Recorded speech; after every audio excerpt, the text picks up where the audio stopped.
God. Fuck. Are we live, by the way? Yep. Okay, cool. So Okay, give me a second to remember. You can do this. Wow, Evan didn't take notes.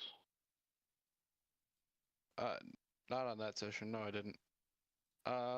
So we were coming into port at Schnorr. We met with some officials in the military out at sea, and we exchanged information with them about the pirate that we dispatched.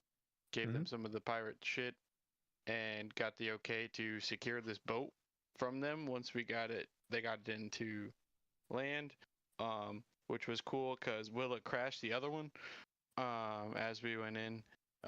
Then With style. with quite literally the opposite of style.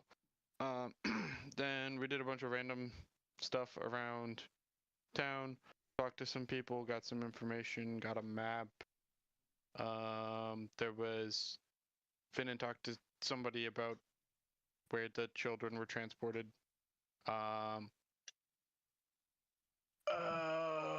We sold the boat that Willa crashed for an outrageous sum of money. We acquired some leads of information on where to go and started to go, and then ran into somebody who was following us in the woods who brought us to Awin. Is that how the name is pronounced now? Awin. You can basically say it the same way, and it'll roll. Okay. And then once we found this person, that is where we stopped. Word. I will give you the point for that because it was a lot of solid detail. I do want to add a couple things. You noticed that there were the troops of people that approached you on the boat were in garrisons of 4 paladins and a druid. They all had different marks on their arms. The guy that you talked to was named Axel. Then you named your boat Debra. And Deborah. Actually. then yes, from there got an Artenius Gold, the special ink map. And then Finnan did find out that some of the children that he was after are or were at some point shipped to Marin Lenore. After some decision, you guys decided that you would make your way towards the Dark Forest, but would stop in Clayley first.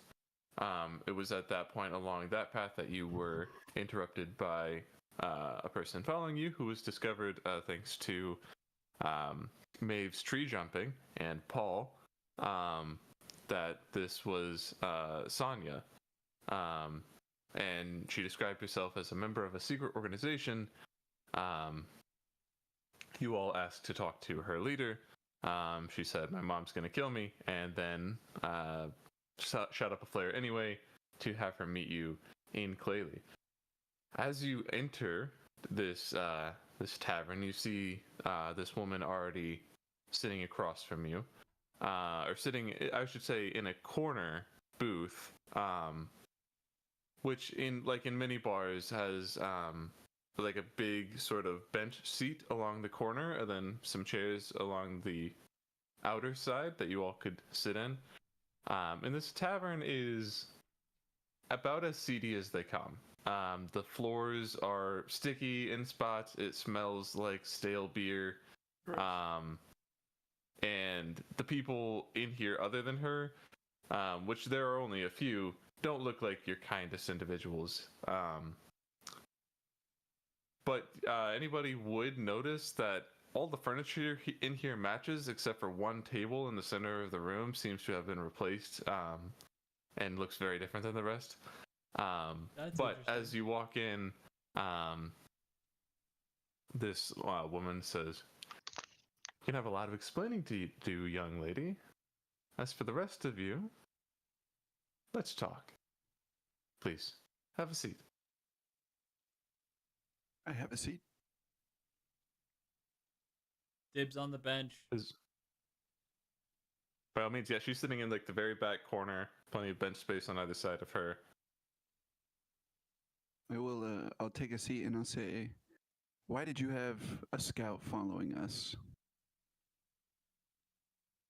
For the same reason, I assume that you were here. That being, Isn't that the question?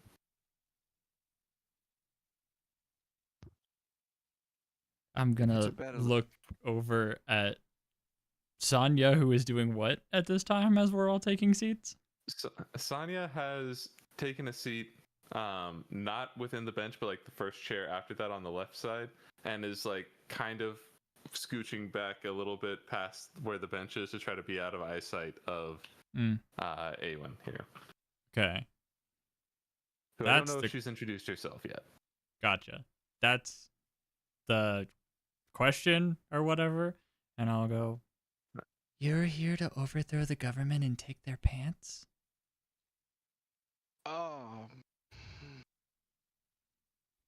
I'm gonna have you roll me a deception check, I think. Okay. Is it deception if Vesper means really I am believes in not it? trying to lie. Yeah.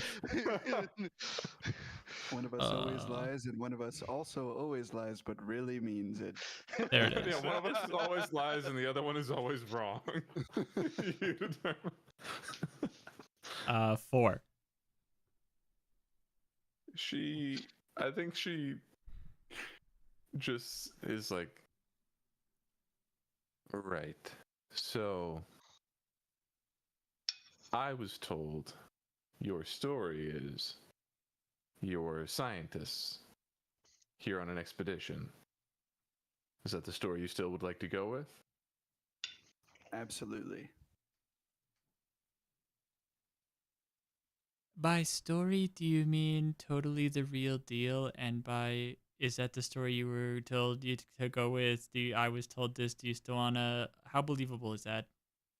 Because if so, yes. And if not, then don't worry about it.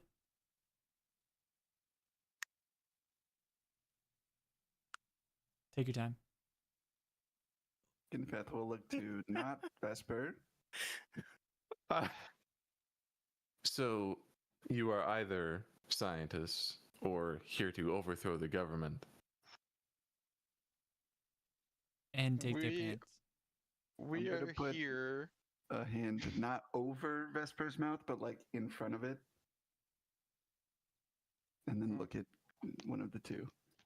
We are here to look into these pillars of light encompassing half the cities on your continent. That is why we are here. Also gonna put a slow hand over my mouth too. Great touch. I thought you guys Awen said you turn- took some down. I'm going to put a foot A 10-foot reach across the table. Awen, turning to Kaelinor, then hears what Willa says and goes, "Is that so? You've It is. I removed mean, them." I haven't seen him do it. We've been closing them down one at a time on our home continent. When? So I hear. That is correct. Yeah, like just a week before now.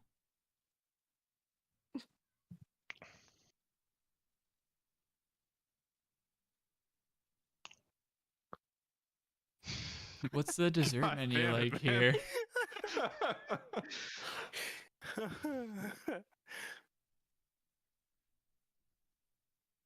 How have you been going about that?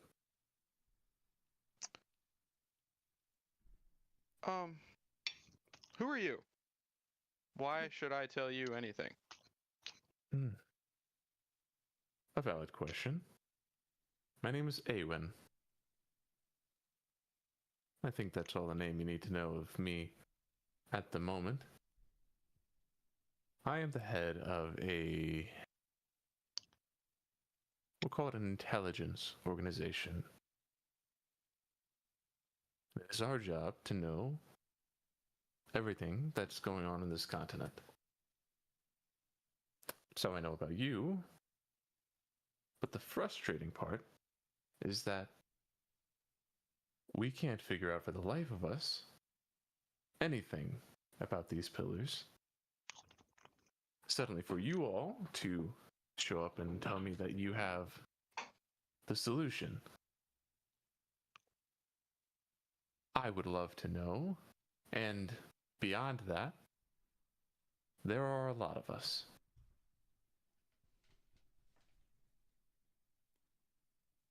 A lot of you. Can I peep the doors upstairs? Are there people watching this conversation? Does she have bodyguards? You can give me perception if you want to look around, or insight if you want to read what she was just saying. Nice. I want to physically look around. Sure. Give me perception. 27. 27. Yeah, I think you like window to window to window to door very quickly, scanning your surroundings, and you catch just outside one of the windows somebody slips up for just a second. You see like the edge of a bow tip back. Okay. So like it's fair to assume yes, and there's probably more that I don't realize. Yeah. Okay. Do I you won't do say anything anything with yet. that? I won't say anything yet, but I'm gonna like not be paying attention to the conversation. Can I eyeball Kalen, or does he see me kind of like take a step forward, and does he meet eye contact? Yeah. Sure. What's the look on your face as she finishes her sentence? Oh, I don't know. I'm skeptical. I don't trust anybody. But With a pretty relaxed posture, I don't want to. This isn't like intimidation or anything, but I'm going to take another step forward towards Awen, and I'll say, She is sitting on the back side of a booth with a big table "Oh, in front. gotcha." So, yeah. So, are we sitting across, or are we standing? I'm on You the can be bench. standing on the other side if you'd like to, but yeah, a lot of them took a seat. I just wanted. I'll take a step closer, and I'll just say, look, with all due respect, where I come from, when you want something from somebody, you typically don't start and open with threats. That doesn't need to be a threat. The first half is just that we need to know so we can solve it. And you're right. But I do think we can be on the same side of this. I think we want the same thing. I'll tell you what. Bargaining chip from my side. She pulls out a small silver medallion from her pocket, no bigger than like a $50, and she tosses it out onto the center of the table with a flick. And as it lands, a zone of truth opens up across the table. Ask me whatever you'd like. I'm an open book. Question for question. Seems fair. Why the secrecy? Most of the people in Thonia don't know that we exist. And it's better that way. Easier to achieve our goals if we are entirely off book.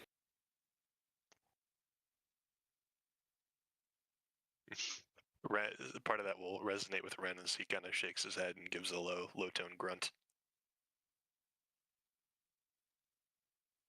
Let me ask you a question in return then. You all are not from here, clearly, but I'm from here. are you? Oh yeah. Armadar. Just that way. You're not a people of this land. Hey, Sonia. rude. She turns to her daughter and says, actually, no, she doesn't even say anything. She just looks over and says, Sonia, and then she points a thumb at Willa, and that's all. And Willa's dead? I'll give them a weird look, like I've just been judged very rudely. Kinfeth is also on guard at this On point. God? Two of you, well, I suppose I should ask your names, shouldn't I? Would be the polite thing to do, although I know Ren, Kenfath, Kaelinor, Vesper, Maeve, and Finnan, I believe. That one I'm not sure was spoken out loud. Took a little extra research.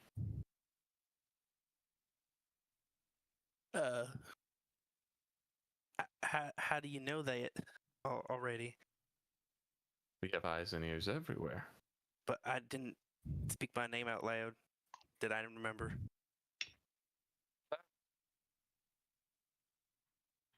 What? And what'd you say you cut out? Oh, not out loud.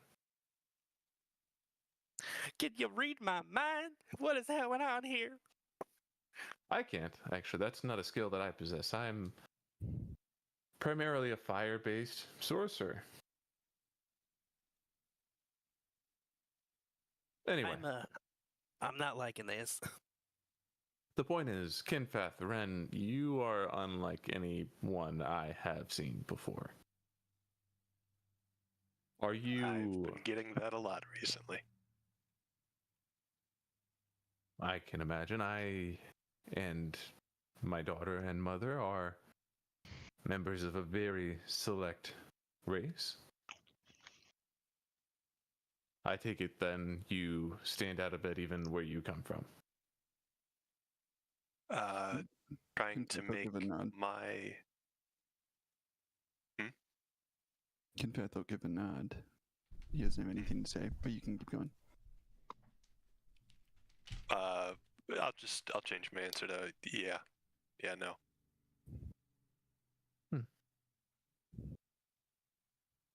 Well, I've asked my question. How about another question from you? Anyone? Yeah. I have a question. Maybe Mhm. we'll say like really awkwardly. So, this was like a trap, right? Like you send your rookie after us, and like you know that we'll catch her, and then we end up here because she has to call for you. Like, what's gonna happen if we just say no, fuck you, and walk away? Are you gonna like try to kill us or something? No, you are far more valuable to me alive and the country, frankly. I mean, if you all can shut down these fractures of light, then we need you, one way or another. It wasn't intended to be a trap. Sonia's just, unfortunately, a bit like her father. Vesper doesn't react to that, but I'm gonna. You're muted. You're muted, but imagine And you're you were lucky. talking shit.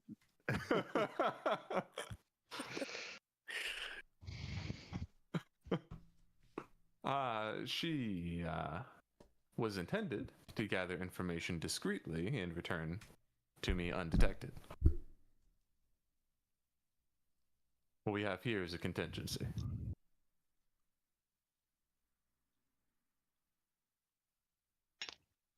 Then let me ask another. How do you go about ridding us of these fractures? We're in a zone of truth. Well, it usually starts with a singular evil bad guy target and then turns into overthrowing a government and taking their pants. I don't know how to answer that without dumping the whole goddamn thing. I think I did. Vesper did not lie. Vesper did not lie, but I he also rarely didn't answer do the on question. purpose. Acknowledging what Vesper said before we get much of a reaction from Aowen. I'd like to add and say I have every intention to explain that. But this one, I know I'm going back on the question for question thing here, but what do you know about those areas? What do you know about those fractures? Frighteningly little. Excepting the fact that there was one on our capital city, and that one is gone now. Well, that wasn't us, actually. That much I could have told you, but we don't know why it's gone. The fractures are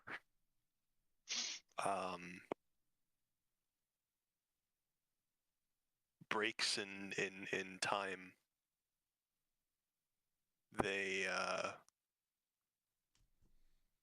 what you see is almost like a physical wall, kind of meant to keep things in and out, respectively. And we were given the chance to be able to go in and out of them, and almost like a bounty, we're able to go after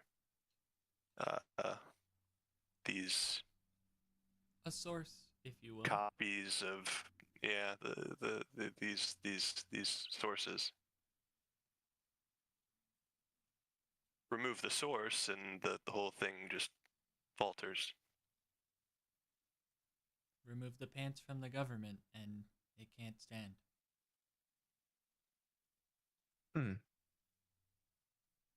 I do have a follow-up question, but it's your turn if you have one. I'm looking at the group. If nothing, I'll say, well, it only seems fair since I asked you an additional question. Go ahead. What is it that grants you access to these fractures? I would rather not. I don't know that I have the trust to share that yet. You wave around your force, not as a threat, and then ask for the only real card I have. So, no, try again. All right, we will wait until you enter and find out that way. Though, if you are in any rush to take any of them down, I'm particularly concerned about the one to the south in Kalefall. I have Why? an old friend who was there when this went up, and nobody has seen him since. Well, I will offer you this peace of mind. In our experience, the people who are within the locations are unfazed. They don't seem to be in any danger from our experience. So that is good news. Mr. Blackhand would not really be in danger. It's more that he keeps others out of danger, and I would like to have that back. We have no intention of missing any rifts. So, forgive us. We don't mind if you, I guess, follow in the shadows. It seems like you were doing that anyway, but we probably better get going. We have a continent to save. Yours, actually. All right. I imagine we'll meet again not too long from now. Oh, did Finn have a question? Yeah, I know we're trying to wind down and get out of here because shit. So I'm here with them to help, save the world and shit. But I'm also on a side quest. I had been under the thumb of a dictator in my town. Until we took his pants. we did take his pants. We True. I've been tracking this shipment of kidnapped kids, and I know they came here, and I heard something about the city up north. I cannot remember the name because we don't have the map. Merenlenor. Oh, that one. I think that's where they were supposed to be supposedly shipped to. Yeah, well, that would add up. It wouldn't, unfortunately, be the first time that high elves have crossed the line of morality in their magical pursuits. I'll do some research for you, see what I can turn up. Seems only fair. You are helping us. I should help you. That would be a massive help.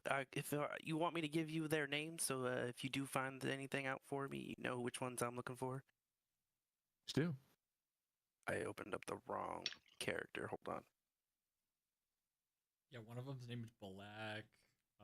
No, I clicked on Nokomis's. Also that. I'm looking. They're the three girls of the group. Carmen, Lola, and Prim. They are human? Yes. Roughly how old? The youngest is 12, and I think the oldest is 15. I think she might be 16 now. It's been a long time. Okay. We'll keep a lookout. Even to the chagrin of our king, the high elves are not very well integrated yet, so finding humans standing out there should not be too hard. I'm sorry. What do you mean with elves and integrated? What is? I suppose I am unfamiliar with the social structure of Wynn, but for the majority of the existence of Thonia, we were 5 independent nations of races here. The elves and almost subsequently high-end wood elves in different areas, but they live here in Mylenor, this province where you are now. There's Megro of the dwarves. There at one point was Kragan of the Goliaths. Rip. And Alluvium of the humans. Then there's Bellophol, which is to some degree where the gnomes live, and to most degrees a place where you should never go. It's ominous. I don't doubt your combat prowess, but everything there will attempt to kill you. Good to know. Does that include the gnomes? Well, mostly no, but they live underground. There's a spore you can find near their city entrances to reduce yourself to their size and enter. Oh, cool. You're telling me there's a fucking shrink ray just sitting in the desert and we didn't try that? It was there the whole time as a Yogg-Tard tunneled through and killed a family. I'm sure it was. I'm actually very sure it was. Long live the king. Say, hey, what should we expect when we go to this kill fall of yours? Well, I could tell you what to find there now, but on the other side of this fracture of time and space, I couldn't tell you. I mean, at times it's been books? some of the yes, absolutely. Not on me, but I can find some and bring them to you in our next meeting. I will say it's a 50-50 shot if it's in the past or in the future. So, well, I can't help you much if it's in the future, but I can certainly bring you some history. Where are you headed to next? I mean, probably there. Well, I right? have my own selfish pursuits. I'll look at the group, but I could be convinced. We're kind of nomadic, you know. We go where the trouble takes us. Zone of truth. Understatement of the century.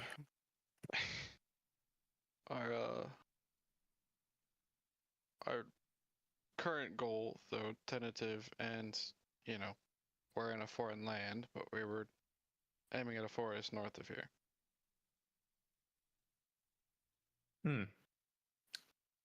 I'm familiar. Can all of you see in the dark? Nope. I can. We have ways of lighting the way. It is, conventional light won't do you much good. And magical light? To some degree, only within the brightest parts of that light. Though, it can help a little bit. She lets out a loud whistle, and you see a figure in a full black cloak enter, and she says to him, do you have dark vision potions on you? And you see rustling through a satchel. She looks back out to all of you. How many of you cannot see in the dark? Does a bugbear have dark vision? Yep. Wow. Shades of gray. Crazy. Up to 60 Just feet. on me, a little old human. I It's just can't over here. naturally. Well, But- lower boys around. Word. She gestures for two, and he sets out 2 potions on the table. And she says, do take these. They'll only help you a bit, I'm afraid. That place is a place of horrible nightmare. Sounds like home. Oh no. Do you have any more detail than that? That's just vague. It is, unfortunately. We've had some folk go through there before. Black, at one point, said he was sure he saw people in there, but every other operative I've sent in, including our own leader, has only ever seen nightmares and eventually made it to a safe haven. But you tend to see the worst things for you on a very personal level. Believe it or not, we've actually had a pretty good run-in and experiences with that recently. I mean, several of us have experienced the most traumatic event we could have, sometimes multiple times, sometimes for what felt like millions of years. So I'm oddly relatively confident about this vague instruction, folks, looking around the table. If I had Confethable gold. anything better to offer you, I certainly would. I want you to succeed. Truly. It is the best thing for us if you do. She thinks for a moment and then kind of twiddles her hand, which you notice her fingernails are a little bit longer and pointier than most people's would be. She reaches down on her back, and you hear like a terrible like ripping sound as she like pulls her hands back up and is holding a tuft of feathers in her hands. She's gonna send one out to each of you as she like rolls her shoulder. those don't grow back. So take this as a sign of my attempt at friendship. And my apologies for the threat before. A phoenix's feathers are potent in magic indeed. Mix them into a brew and drink them. Gosh. You will feel elevated in ways that are a bit hard to put into words, but it should help you succeed.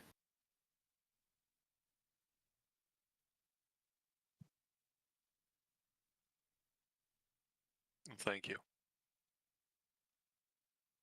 Why do you have phoenix feathers on your back? I said I was the last of a dying race. Yes.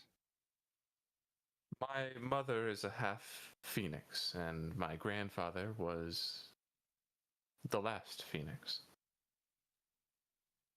That does mean somewhere along the line there was an elf and a giant bird who really loved each other, but we don't like to talk about that. I didn't think about that until you brought it up, so thank you for that. We'll see the egg first, and then Oh. Oh.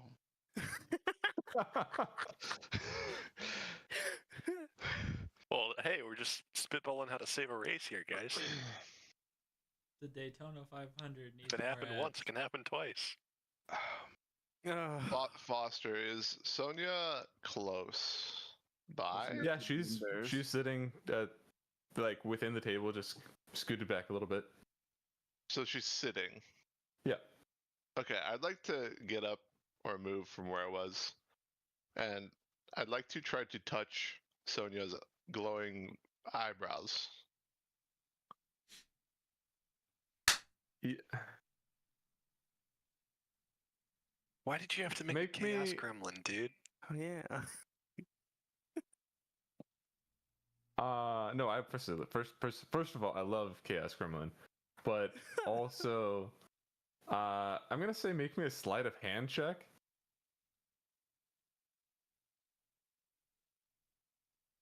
$23.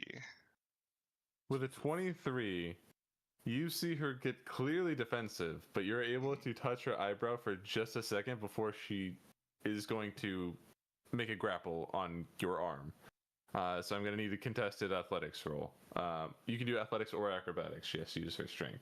I'd like to, if it helps me at all, I'd like to be in the process of asking, why do your eyebrows glow like that, as I'm making that action to touch her eyebrows. She is absolutely still going to grapple your arm. Okay, that's fair. You said athletics check? Yeah, you can do either athletics or acrobatics against her athletics. 19? Hmm? Yeah, she pulls you around, but you're able to get out of her grip and kind of stumble away from her. As she's clearly not chill with you trying to touch her eyebrows. What did it feel like? Her eyebrow? Yeah. It felt very similar to the phoenix feather that you're holding in your hand. Interesting. I'll look down and look at both of my hands, one with the feather in it and one that I just used to touch her eyebrows, and be like, huh. Sorry, I was just really curious. It kind of is a little badass. Roll me a persuasion check. Yes. Oh, let's go! I'm really good. You can tell she was about to absolutely tear into you, and just because you said she looked badass at the very last second, she's just and just doesn't say anything. And Yeah, I'll leave her alone now. I'll go stand where I was and be really short underneath the table or something. Anyway, Awen is gonna look out to the rest of you and say, if there's anything else I can do for you, just really generally shout in any given direction and one of my operatives will hear it. But I'm sure we'll see each other again soon. Finn and I will let you know, and Ren, I will find what history I can of Kalefall. I might as well give you history books of the rest of these places too. Can't hurt. Good luck. Be appreciated. Thank you. She again lets out a loud whistle, and you see shadows that you looked like just trees on the insides of like being. It looked like shadows of trees being cast against the walls on these things shift into humanoid form and then disappear from the windows. As you basically see them all called off. Yes. Yep. That's it. That's why they call them that. Yay. Also, what were those potions called again, so I can write it down? Potions of dark vision. I'd like to see them try to get into my tiny hut. What? I don't know what he wants. I gotta do this. Do you say that while still here, or are you leaving? Oh, I don't know. I'm still with the group. What's the I don't group know. doing? I just assumed she left, and then like we were all standing there being awkward, and I was like, yeah, I'd like to see them try to get into my tiny hut. Well, she's sitting in the back of this booth. She can't leave until you guys leave, so she's just like, check, said she left. please. no, she just said good luck, and Oh. No magical. she's still just sitting there. No, well, I guess she could. She has teleportation spells, but she's not gonna. I'll say it anyway, and then like pretend she's not there anymore. Can I Word. take a mental note of what those extra spies are looking like? What you are able to see from the inside is like you just see the shape of the shadow that was cast on the inside wall change from looking like a tree into a person. You don't even get a glimpse of the actual person themselves. Not even like the shape of outfit they're You get wearing. a general humanoid shape. Okay.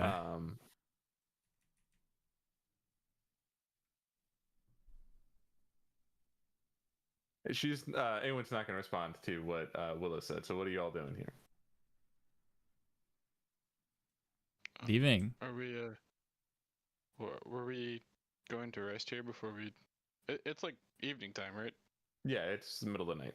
We should rest, then for sure.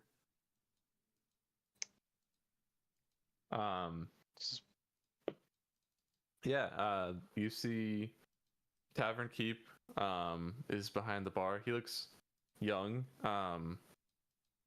for a Tavern Keep, especially in Elven land.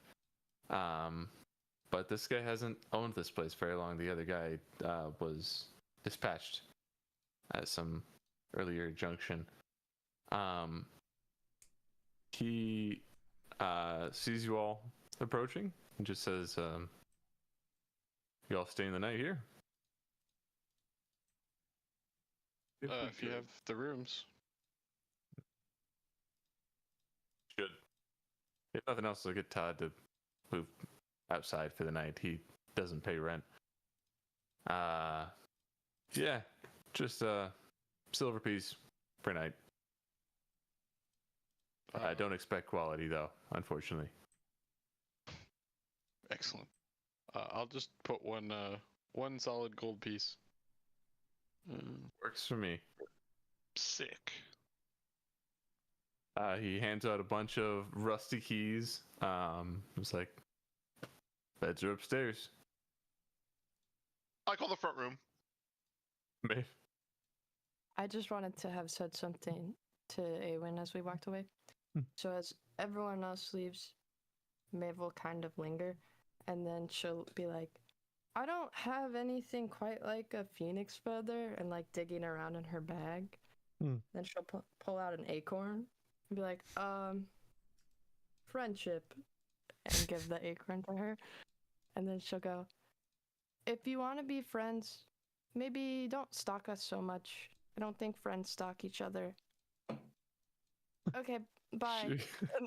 She just takes the acorn and she smiles at what he says and just kind of nods and laughs a little bit. Yeah.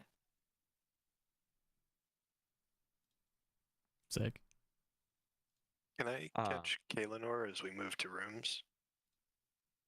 Sure. Are we like moving? Are the rooms down a hall upstairs? They are right upstairs, and there's like 10 total rooms, so there's like just enough for you and 2 other guys, and you see the room that Kinfath was going to. A guy named Todd comes out and has to vacate. And they obviously don't have a turn down service in between, so that you just got to deal with that. He peed the bed. I want to lightly grab Kaelinor by the shoulder, just stopping him mid walk, and just say, "I don't. Look, it's a group decision, but she seems like she might be able to help.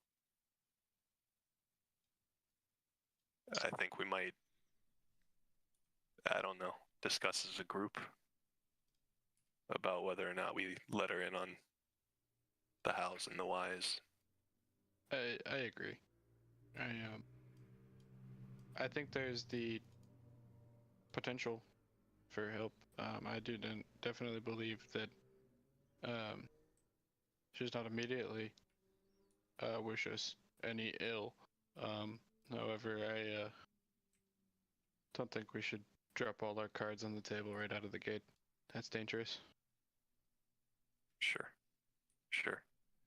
You're better at pre-planning than me. I just, yeah, I don't want to shut the door on a potential ally.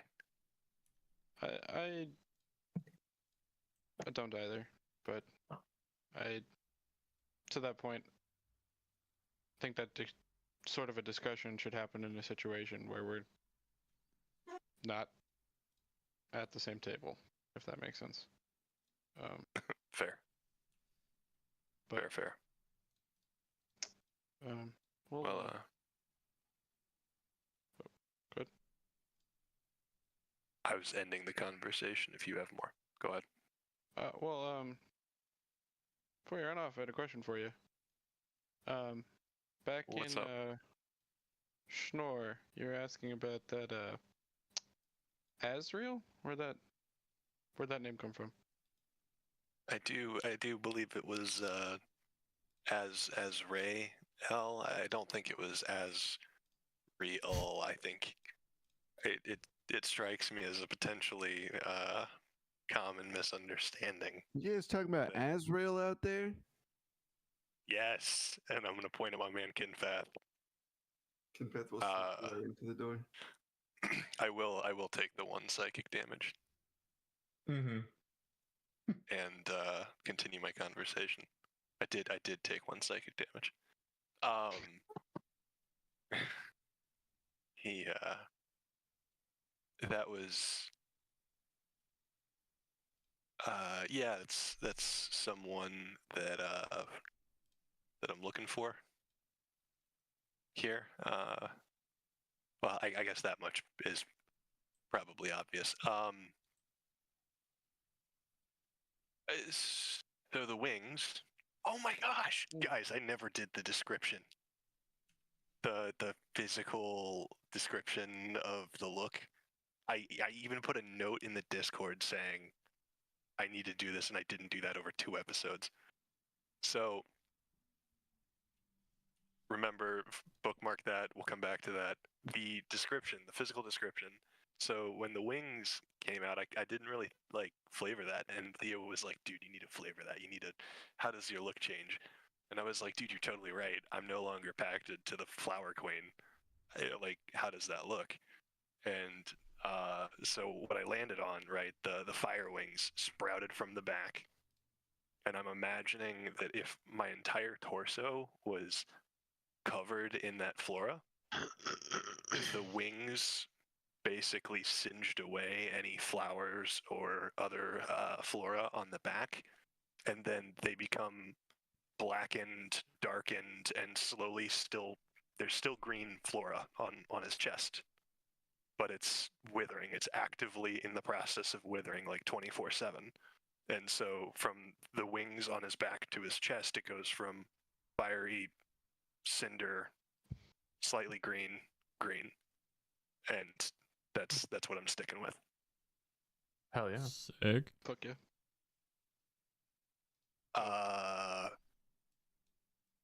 So you remember these wings? I had a conversation with Soul. It's like the third time we've talked or something, and yeah, he kind of tricked me out. I'm not gonna lie. But he did send me on a bit of an errand, seemingly optional. Still kind of mulling it over, to be honest with you. But he's the target. I did not know that my target was going to be a high-profile politician in a brand new country. Huh. So yeah, So, target as in kill? funny you ask. I did try to clarify myself, and I got a mixed answer. It just kind of seems like he's maybe had a negative effect on Soul here. Don't even really know how or why, but I think he just wants him removed from the picture. Seems like Don't maybe we there's all? different ways to go about that, but I imagine if his intervention is removed, then Soul may not care. Fair enough, I suppose. I'm open to thoughts. I think I'll need to think about that one a little bit. The one note I do have for you. Your decisions will be yours. But as always, I urge caution. Your situation with Dahlia was not by choice, and the consequences therein, it would hardly be fitting to blame you for. This would be a decision. Just gonna say that outright. Yeah. I thought my decisions with Dahlia were my own, but I mean, I'm a warrior by trade. So, what's another war? I mean,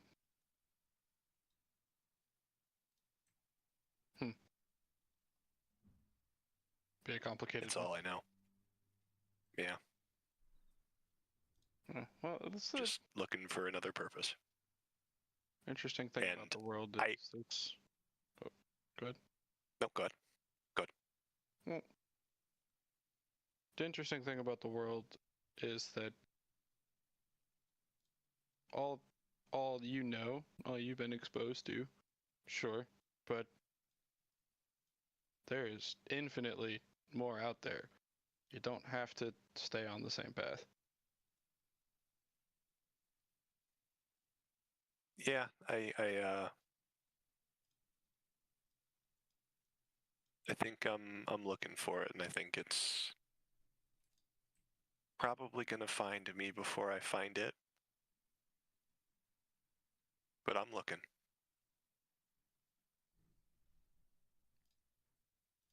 Well, I trust you'll make the right decision for yourself when the time comes. Appreciate you, and I'll pat you on the shoulder. Give you a nod Get some rest. as well. Anybody else have anything else they want to do before sleep comes? No, Matute, we cannot share a room. You and Terry are gonna have to get your own. But wait, we could have sick conversations that we never got to have as brothers, you know? Like And when we grow up and like Yeah. you're like, hey, are you still awake? And they're like, yeah, dude, I'm still awake. And you're like, bro, do you think like the gods too stay in heaven because they fear the beings that they have created? And then you're like, nah, bro, that's fucking whack. And I'm like, okay, bro, but like, don't tickle me, I'm ticklish. You know what I mean? I hope the gods fear the beings they've created, Matute. That's a topic for a different conversation. I would love to stay up all night hearing voices that I don't want to, truly. Except I lied. Go to bed, dude. Door shuts in his face. Not in the zone of truth. No. Yeah, Matthew finds his own room. With anybody Terry? else? With Terry. Okay, cool. I'll say goodnight, Terry. Through the closed door. Hey, motherfucker. I have a question. Mhm. I have alchemist supplies and the proficiency for such things. Would I know and understand the process with which she described us needing to distill these feathers, or I don't remember the word she used. Just make a brew with them, yeah. Make Yeah, you would know the basics of turning an ingredient into a potion, basically.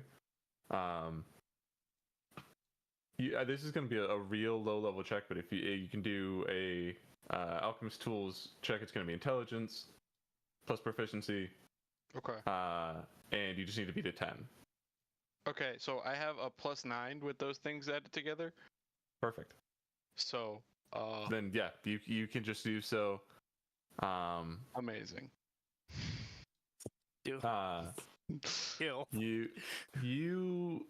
you want to do it within the night, basically, just make this potion. Yeah, if I don't know how long it takes, but I have that extra 4 hours from trance.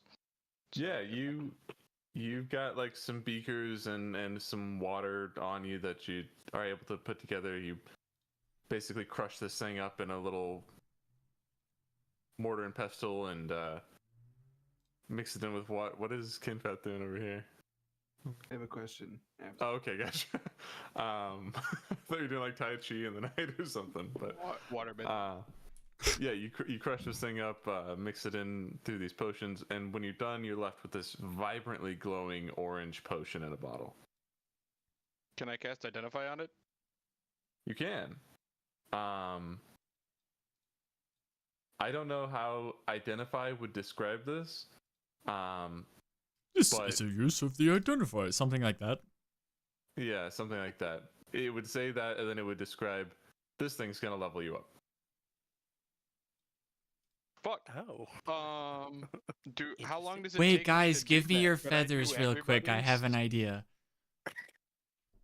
Yeah, if you scramble out to everybody's door. We could make Terry level 20 tonight. Fuck no. No, I am gonna be level 17 because I'm making all these potions. That's what's gonna happen. No. If possible, I would Why did you put my absolutely do potion? that for everybody before I go to bed. Yeah, you run through the halls, knocking on everybody's doors to collect their feathers. And as long as everybody willingly gives their feather, then yeah, you Oh, can I'm make helping. If those potions When- for sure. When If you you're knock on the dropping door, those deeds. Kinfat is gonna walk out with like an Ebenezer Scrooge nightcap and gown. You're like, why are you waking me up right now? This is a candle. Could This I is have okay. the feather the Phoenix gave you? I can throw it into a potion for you. It'll make Yeah, it more whatever, powerful. man. All right, I'll go grab my feather. Give it to him. Thank you. Run off excitedly. a Can I full just eat it? blown man. Wizard. You could try, but I can't promise you that it'll have the same effects. Fine. I hand it over. I run off excitedly. The actual tease. Yeah. Before Finnan goes to sleep, he's gonna be strumming his guitar, just soft little tick himself. What's he thinking about while he's doing that? The fucking shit show he put himself in. The stress of trying to find these kids, making sure his, I don't even know what she is at the moment, girlfriend, whatever I proposed to her. What are we? She got the house yet or not, kind of thing. I'm all over the place. Really trying to tie a lot of loose threads in your head. Yeah. Word. Ren would like to cast silence on Finnan's room. I said quietly. I'm not strumming like a. Like a what? Probably kind of a lullaby. Something. I'm drinking that potion and leveling up. Yeah, the night passes then, unless there's anything else that anybody wants to do. In I'd the like to morning, interrogate the DM real quick. Is this intended as our sequential level up to the last in your eyes, or should we play the game and pop this later and get a double level up? Does that make sense? In your eyes, is this intended as in my and I eyes, guess I'm just this asking is above the I'm asking above the table. I'm anticipating you drinking this now. Otherwise, I may have to just basically hold off on a level up until you do. Okay. Yeah. No. Holding us I just wanted to be hostage. sure. I mean, I cannot just eventually give you another one and then you level up immediately again and be But completely if we hold unprepared you for this. hostage and we don't use it, Then they can fizzle we then get a after level up? a day. Oh no! Pass turn, you lose unspent mana. Wait, Kalen, or don't make mine yet. Wait. I hold it up. I'll drink it if you don't want it. I promise.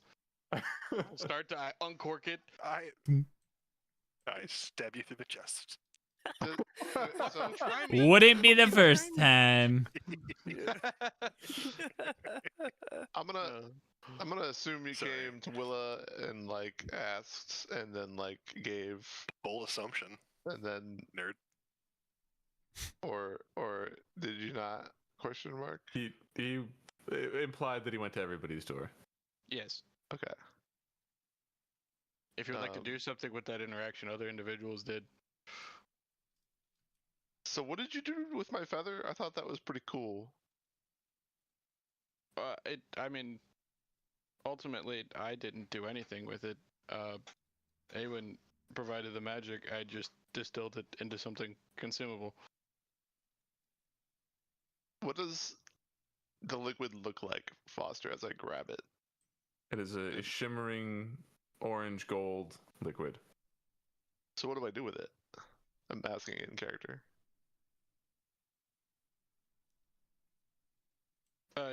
You drink it. Are you trying to kill me right now?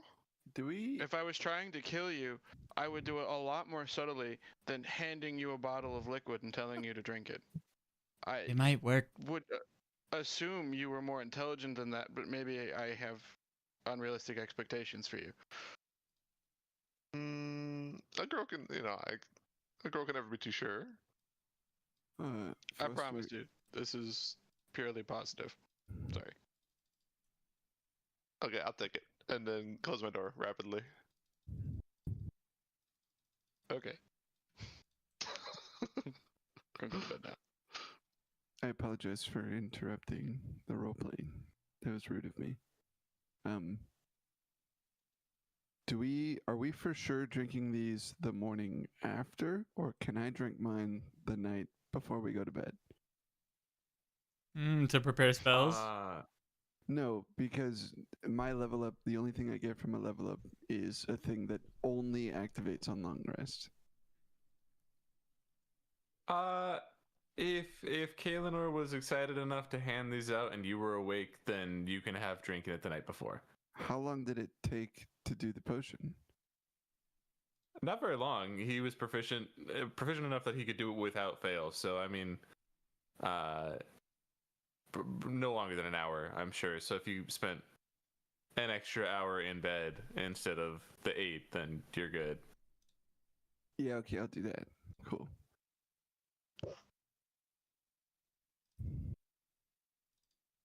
Sick. Anybody else? If that matters to anybody else, you can have done that too. Thank you. So we leveled up. Is that Yep, what- you level up. Okay. Yep. Let's Okay. fucking go. This is amazing. But the morning comes.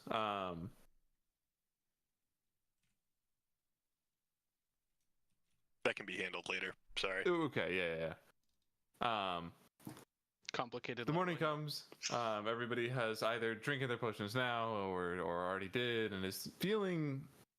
I mean, it feels a lot like when Amethyst essentially did the same thing for you before, like just potent magic within your body, just enhancing everything about you. And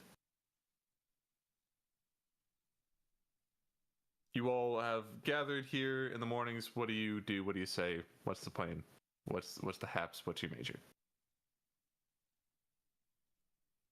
Kinfeth will get up as soon as he can and go chow down on some breakfast and wait for someone to inevitably join him.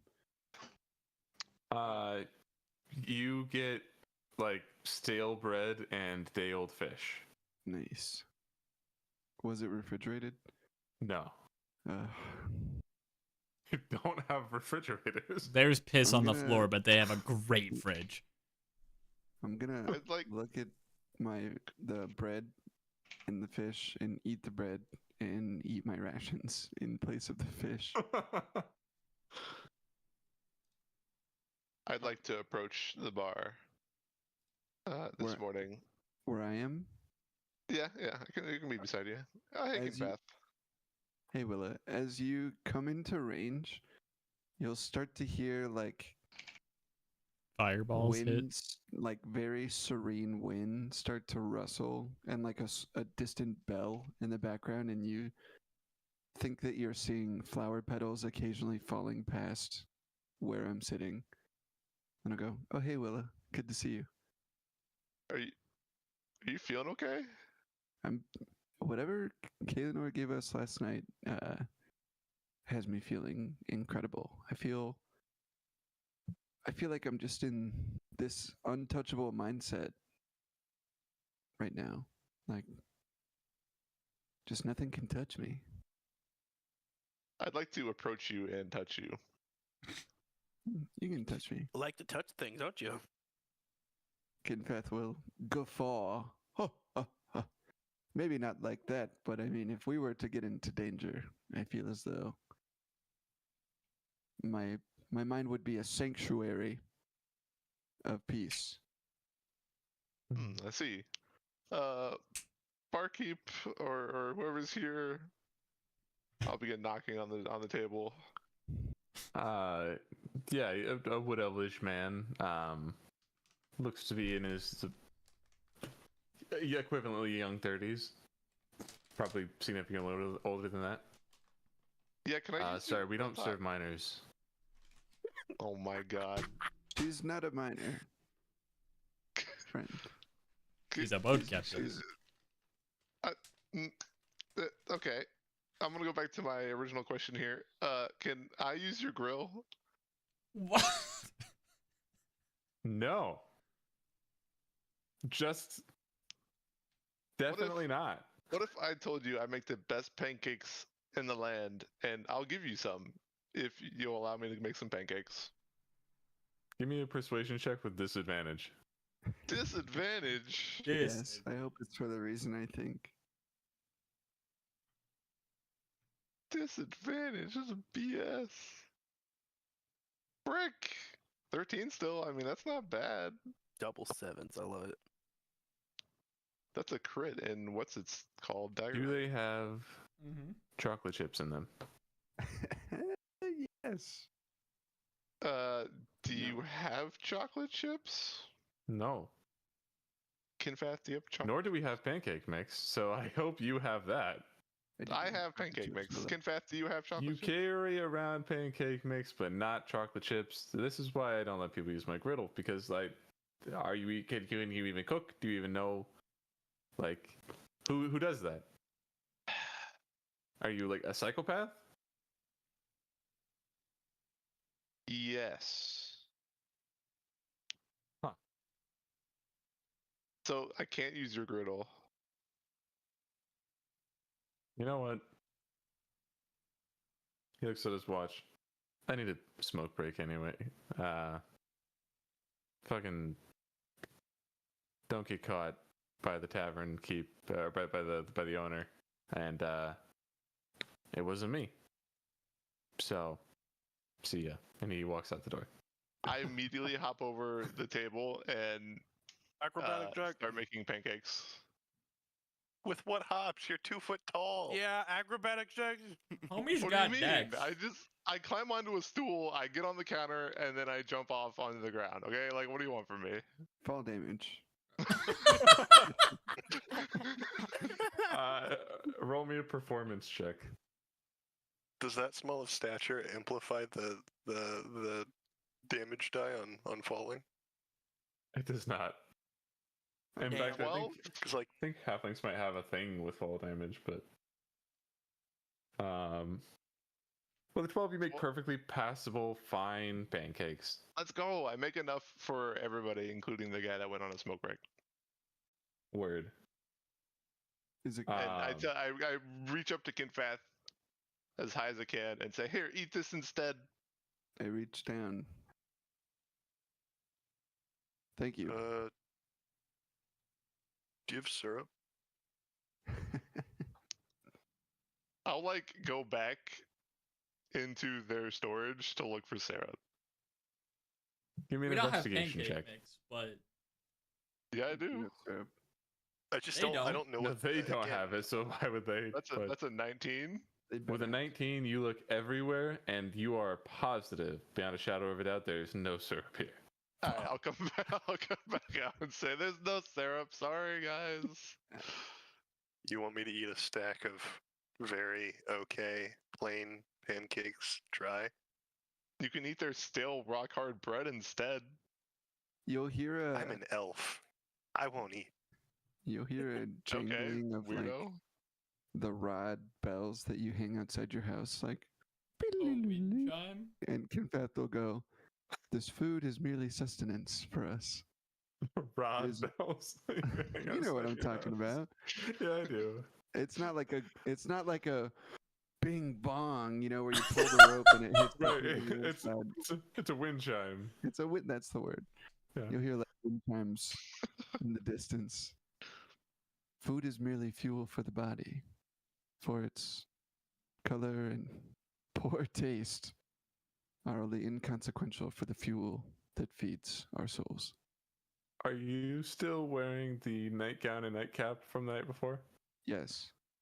Todd from across the room is like, dude, can I have my clothes back?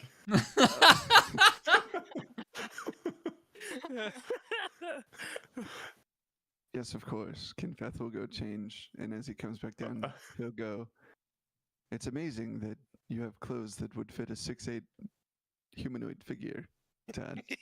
Oh, Todd you're is in quite the small." NPA. I usually swaddle. Well, I mean, I'm average sized for an elf, but I usually like to swaddle my own feet. It helps me sleep, so it's extra long. Well, I understand, and thank you for letting me wear those. I didn't. I did. They were just. I had to leave. You'll hear the So. wind chimes. Yes, you did. Oh. Huh. All right. He's gonna go back up to his room. So, Willa didn't pay if attention I- to any of that. She was eating pancakes. If I have the spell create food and water, could I create syrup? Sure. I think it's usually unprocessed foods, but sure. It can just be raw maple. Raw maple. That's tree, dog. Well, the sap,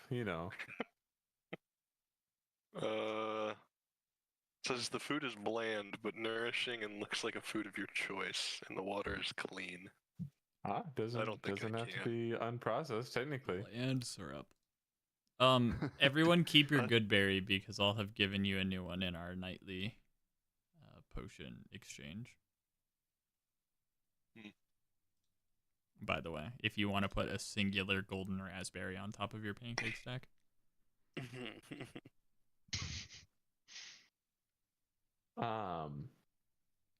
Anybody else have anything else they want to do in the inn before leaving? Any other interactions or conversations you would like to have? Any secret society members or feathered sorceresses still Roll me a lingering? perception check. I will perceive this in 26. You, with a very keen eye, do a full search, and you don't see any members of this squad, but you do see a note tacked to the front door. I will read the note. You read it, and you see signed at the bottom, or signed Awen Elbereth at the top. Just a letter that she essentially wrote for you in the night. It says something along the lines of, I appreciate your cooperation. I hope you can be on better terms next time. See you all soon. And you just know that. Actually, and then she adds,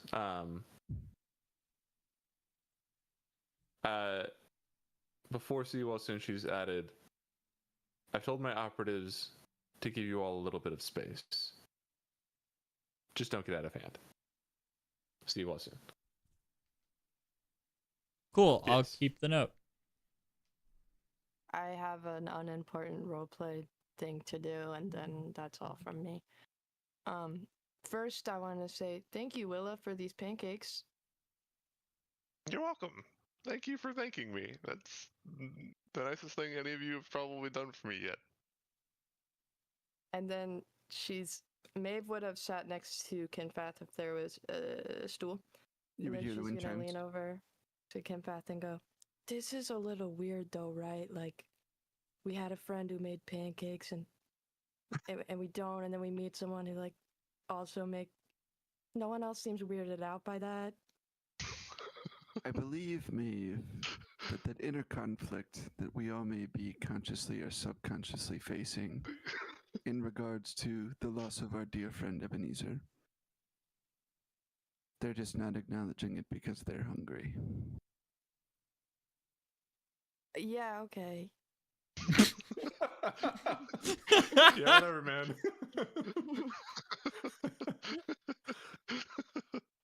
However, it does feel weird. And Kinfath will eat another pancake.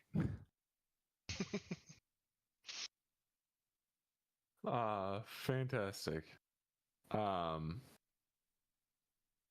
Evan said he has something he wanted to talk to Vesper about before you leave the inn. So now Denied. Move on. It's been 10 minutes or so. Go Yeah, get his Kaelinor, children. fine. I'll He take all was, of your indeed. money and magic items while you leave and go die. I think that's... Kaelinor's still asleep? This fucking guy, dude. Wake up. Matut comes down the stairs, not realizing everybody was awake with Terry on his back, and sits right next to Vesper at the bar. Wind So chime. like pancakes, right? Doing pancakes? That's sick. And I'll scoot the plate over in front of him and Terry. Yeah, like eat Matut goes half a to pancake. take like a little bit of like it gets like a knife and fork and is gonna like take a little slice, and Terry with his giant mouth the entire set, and then Matut is sad. Damn, bro. What's up, Terry? Terry gives you a fist bump from the side.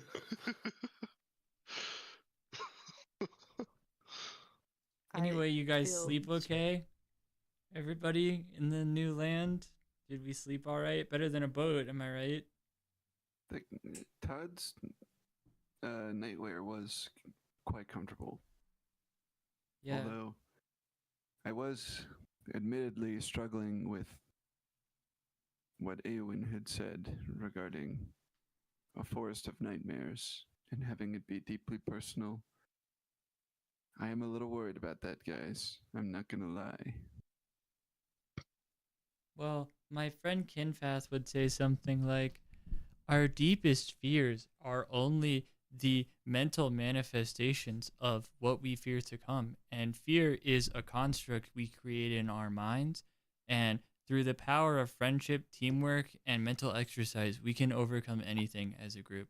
We have already proceeded through hard things and triumphed. Except Ebenezer. And You'll all so don't be hear- like You hear the Ebenezer. sound of several breaking plates instead of wind chimes. Or something like that, I think. That is wise, Vesper. And now Kaelinor is here to have a conversation with Vesper that we were stalling time for. Sorry. It's okay. No, it's Oh. okay. I'm used to you trying to talk to me now. God damn it. As we are getting Eating around for the pancakes. morning, and I didn't hear that part happen, but I assumed at that Everybody's downstairs eating pancakes, and that's all you need to know. point. Okay. They're dry ass pancakes, no syrup. Yeah, they're dry. There's no syrup. Maeve thought it was weird that their new friend also makes pancakes. Kinfast stole Todd's nightgown. Vesper found a note that says, GG, see you later. Mm, Nice. that is also true. GLFH. As we're all getting around for the day, I would like to approach Vesper and say, do you before we set out for the day, do you mind taking a look at my arm? It's been a minute. We haven't been very active, but I'd still like to keep your eyes on it. I will go like this and get really close to your arm. I guess I'll pull up the sleeve or whatever you have over it. Not literally your eye on my arm. I just want you to look at it. Does it Vesper. look any different, worse, better? How about a medicine check?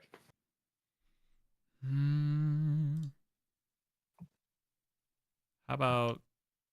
Is this even your arm anymore, to be honest? It's spread to your foot. Oh, no. Oh, hold I'm on. gonna say That's just his you shoe. are It's just his shoe. confident that he has 3 days left to live. Oh my god. It's worse than I thought. The 3 days left to live are speaking in my head. Can I look at it and make any kind of check based off of what it's been like before? You may observe your own arm. You may. I think I'm gonna say give me a medicine check with disadvantage, influenced by him just telling you that it's horrible and that you trust. I'll his start judgment. unsheathing my sword, prepared to cut it off. Lay it on the You table. are fully on board. You have 3 days left to live.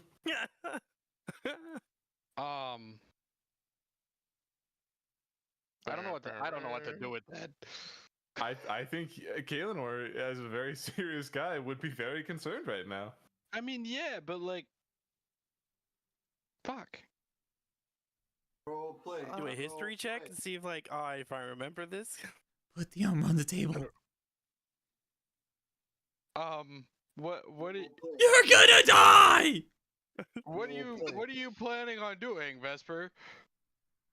Oh, you know, just like putting a band-aid on it and worrying about it later. I'm gonna take a step back from Vesper. I don't. Pain is temporary. He's like kind of probably like trying to process a lot and thinking through a lot of possibilities and like things he's thought of but isn't ready to try to execute on, and like all kinds of things going through his head, but I don't know how to. What does Maeve want to add here? Just because I want to help them not have a better medicine check, Maeve is gonna hear this and be like, Well, I kind of have experience with shit growing on your arms. Let me take a look. Two. Go ahead. Roll Not medicine. right now, Maeve. We're gonna have to cut your arm off too. Okay.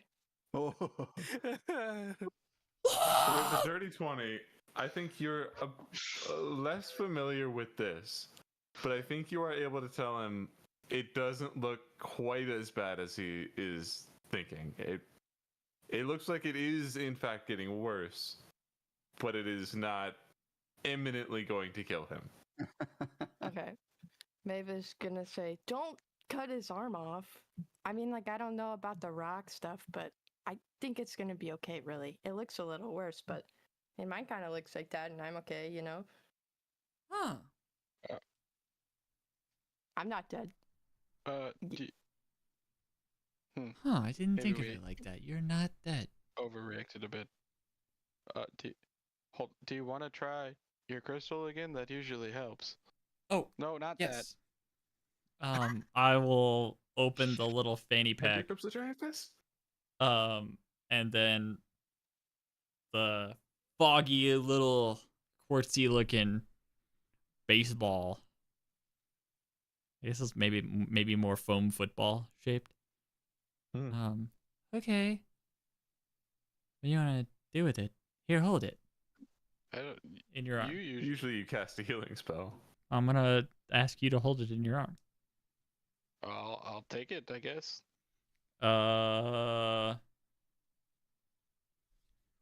Is any, I'm gonna try to healing spirit right on top of you while you're holding it. Just from the ground. Hair turns white. I think you do so for sure, but you do notice a difference as you do so. After a conversation with a god on a boat not long ago about wanting very little to do with them, this healing spirit has no form. It is just light. Does my hair turn white still? If it did that before, then yes. Cool. does it do anything with my arm? You do see a very slight recession back down your shoulder. How high up is it right now? It was like almost to the bottom of your shoulder muscle there. And now it's probably about here. Oh, I don't Okay, like but Damn. 6 seconds later, when you start your next turn and it heals you again, what happens? And then 2 more times? You see it seems to have diminishing returns. Okay. It Let's say the does whole still help spirit, a little bit. the but- whole thing glows up from the ground and then kind of like is consumed by your mass, and then bright glow of the crystal as your arm is changing, and that like slowly fades over the next few seconds, and it uses up the whole thing. Sick. Huh. Well, I appreciate your help. This is getting more troubling by the day. Out of hand, out of arm, out of Oh, it's plenty in my arm. yeah.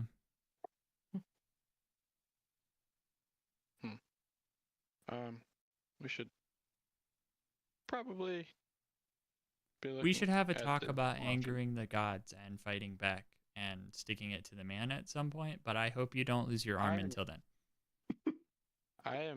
I am team sticking it to the gods. I will support you in that.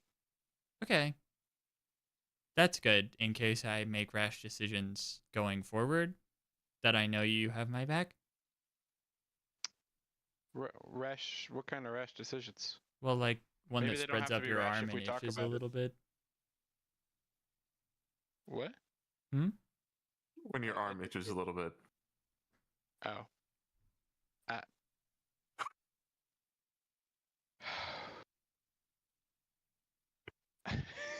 Are you worried about the Dark It Forest? is so hard to stay in character with Vesper. It is so hard. God damn it. This is the character. No, 100%. You're great at it, but like responding to it is a challenge. Look, it seems as good a time as any to run this past you. I've been thinking about something. I'm gonna pull out one of my notebooks. I'm gonna open it up to a page, and inside is a diagram I have taken of the robot arm that I have disassembled, meticulously back at base. Mhm. And there is on one page there's that, and on the other page is kind of like there's versions of it that both are starting at an elbow and starting at a shoulder, but like a apparatus attached to the body that such a thing could connect to. And it seems further and further, or I guess more so by the day, we might not get this thing out of my arm. I've been considering some alternatives, and knowing what Jessox does in the future, the things that I've accomplished with him, I think he could help us with something like this as a replacement of sorts. It is something that's been itching back at the back of my mind for a while, but it would most certainly, I don't think I could survive something like this without your help, very specifically. Something I was hoping to get your opinion on if you had any ideas. That's dangerous and scary, and I saw what technology in the wrong hands could do. But like, if there's anybody that will keep you from not dying but still be a pain in your ass. Excellent. I figured I could count on you. Yeah, if it works, can I have like an extra leg or something back here so I could like lean back?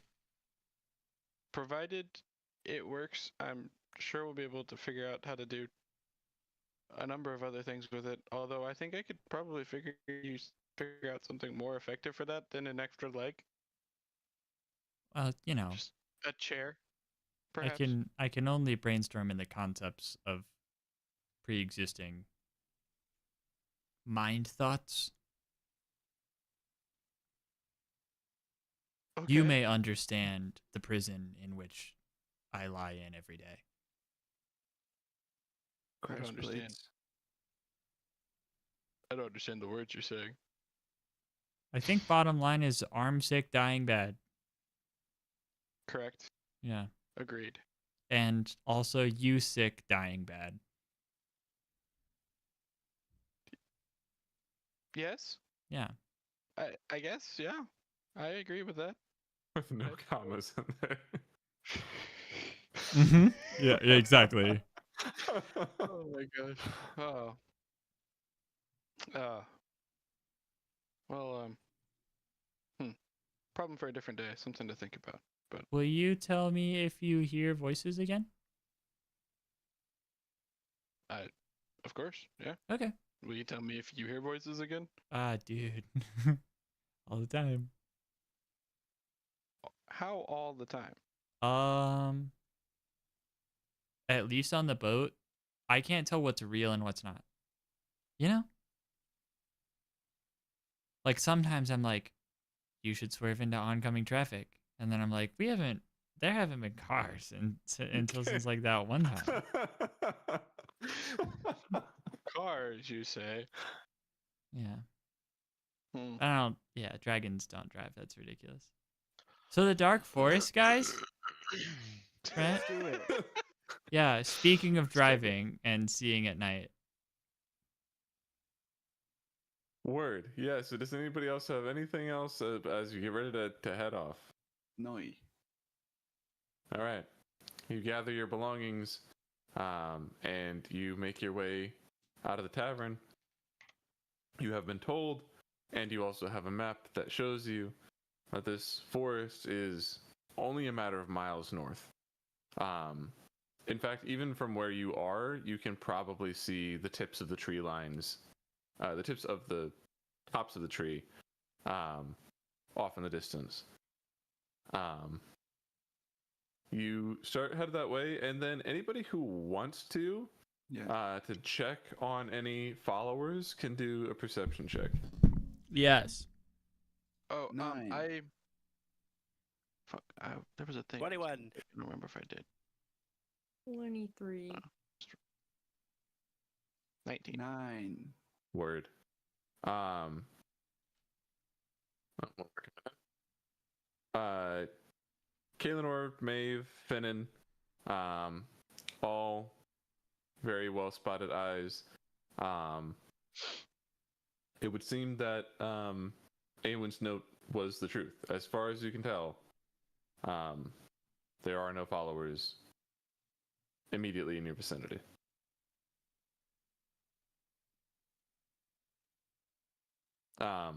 With that information, you continue on your way towards the Dark Forest. And it doesn't really take long. Like I said, it's only a couple of miles. You get there within the hour.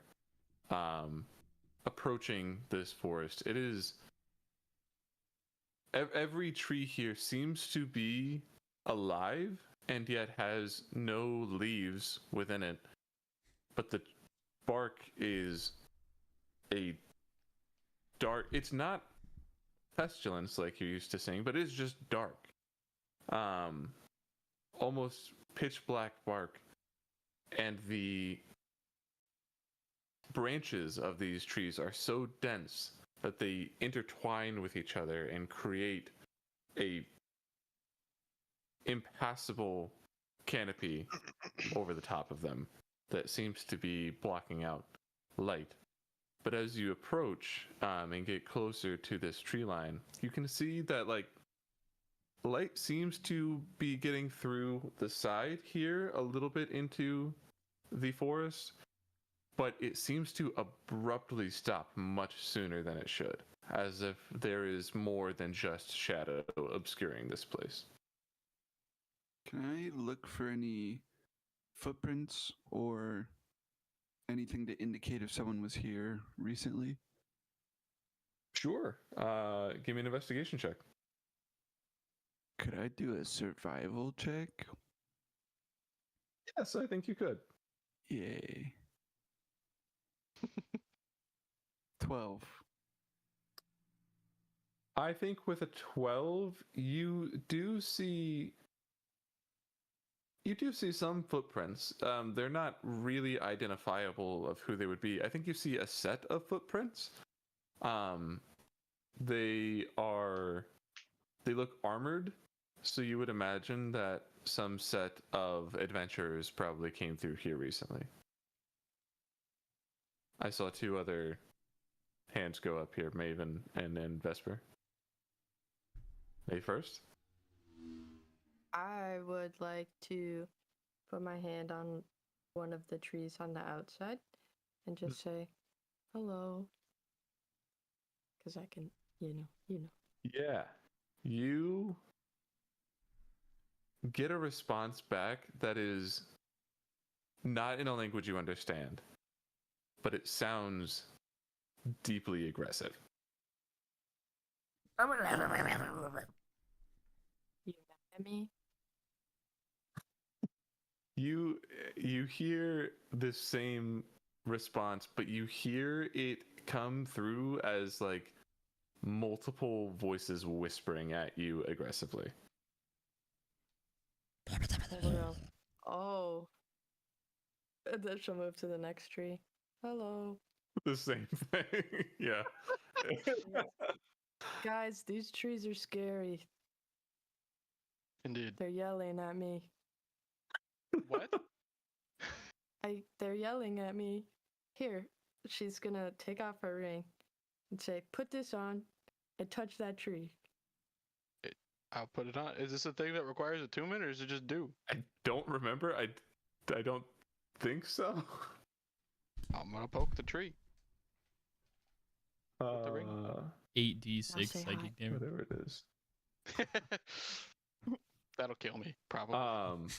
Yeah, you get the same thing, just a bunch of voices in well, I'm pretty sure you don't. Why would you speak this language? I speak a No. bunch of weird fucking languages. Yeah, in a language you don't Infernal, understand. Primordial. Yeah, just voices, whispers, angry. I will recoil, startled, take the ring Ooh, off. Yeah, you're right. No thanks. Yeah. I will say, everybody, that Awen was very mysterious, but this forest has always had these vibes about them since I've known about them. And it's pretty well known around here for it. So this isn't going to be a joke. So, what she told us about this forest was vague. Do you have any specific information about this forest? Seeing nightmares. I don't, unfortunately. Excellent. What Except- Willow would know is effectively the same thing. Yeah. People just come out of here spouting horror stories.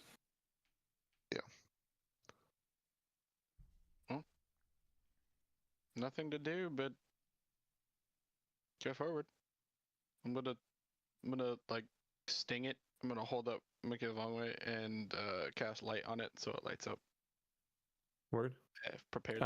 What is the distance of the bright light from light? Bright light in a 20-foot 15? radius, dim light for an additional 20 feet. You get dim light in the 20-foot radius as you Excellent. ignite this thing. Well, I mean, you're still outside. Yeah, I suppose you haven't stepped in there yet, but that is effectively what it will turn into. Is light concentration? No, it's not. No, it's I'm gonna not. I'm gonna effectively do the same thing on my ring. Could you guys, before we go in, do you guys mind running past me again while we're going in here? And who, for who, and why? So think of it this Before way. you answer that question real quick, I just want to keep that in the docket. It's on the stack. What is Ren thinking looking at this entrance? How are you feeling? I don't think Ren's not been paying much attention to the conversation happening. I think he's just staring at the forest. Little bit of nervous anticipation. I think seeing it, he's probably questioning how home this can really be. If it's so dark, twisted, and just scary. Like I think he's questioning a little bit about like what home might actually be like. But yeah, just kind of staring at the forest. A little bit of paralysis. Word. I think all of that happens in the first conversation. The first thing that breaks through to you in this conversation is Willa's question as she asks this, and you realize that it is important to answer. Do you have any answer for that? What's that? Why are we character. going in here exactly? Could I be reminded? Because I don't really want to go in here, but I suppose if it lends myself to help further you guys help me with my situation, I'm down, I guess. Which, yeah, this is a bit selfish for me, and but there is a tree in here. No way. Nobody, I guess, for the purposes of me, needs to be here if they don't want to. I think the tree is in here, and we may have to go anyway. But if for some reason those paths diverge, I don't expect anyone to follow me if it becomes dangerous or something. I don't really know what to expect. Willa will like look around to see how confident the rest of the group is in following Ren here. You see Config. 2 swords light up on the front line. Kinfact would say, when I said that you all were my family, I meant it, and that means following you through everything. And he'll give a nod to Ren. I'll return it. I'll return the nod. Counter nod. Willa, I guess, generally speaking, this is two things. One of the trees tied to the beautiful one is somewhere in here. That's kind of the larger goal. I think if we walk out of here only achieving one, that's the priority. I have a selfish secondary priority to try and find my home.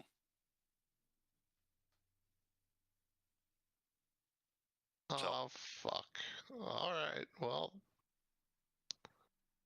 Let's go in, I guess. We doing this thing? I'll turn around with my light sword. I guess Um, I'll also put it on my sword. I'm more than happy to lead the charge. I'll walk up to Seems I'm Ren half the reason we're here. and do like a mockery of knighting you on your shoulders. And I'll also go around and bop a couple people, and I'm gonna fucking bless a bunch of us before we go in here. Sick. How How long does that last? a minute. Who doesn't need blessing? Probably. I'm gonna cast Intellect Fortress on myself. Okay. Cool. Are you gonna tell me that?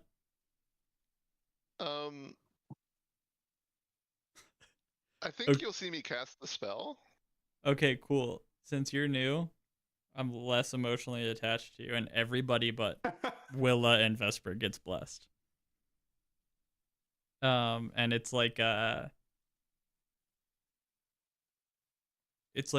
feather crown of light that's just like floating on the crown of your head.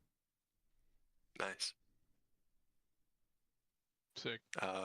Foster, I have a text question from one of the customs. Okay.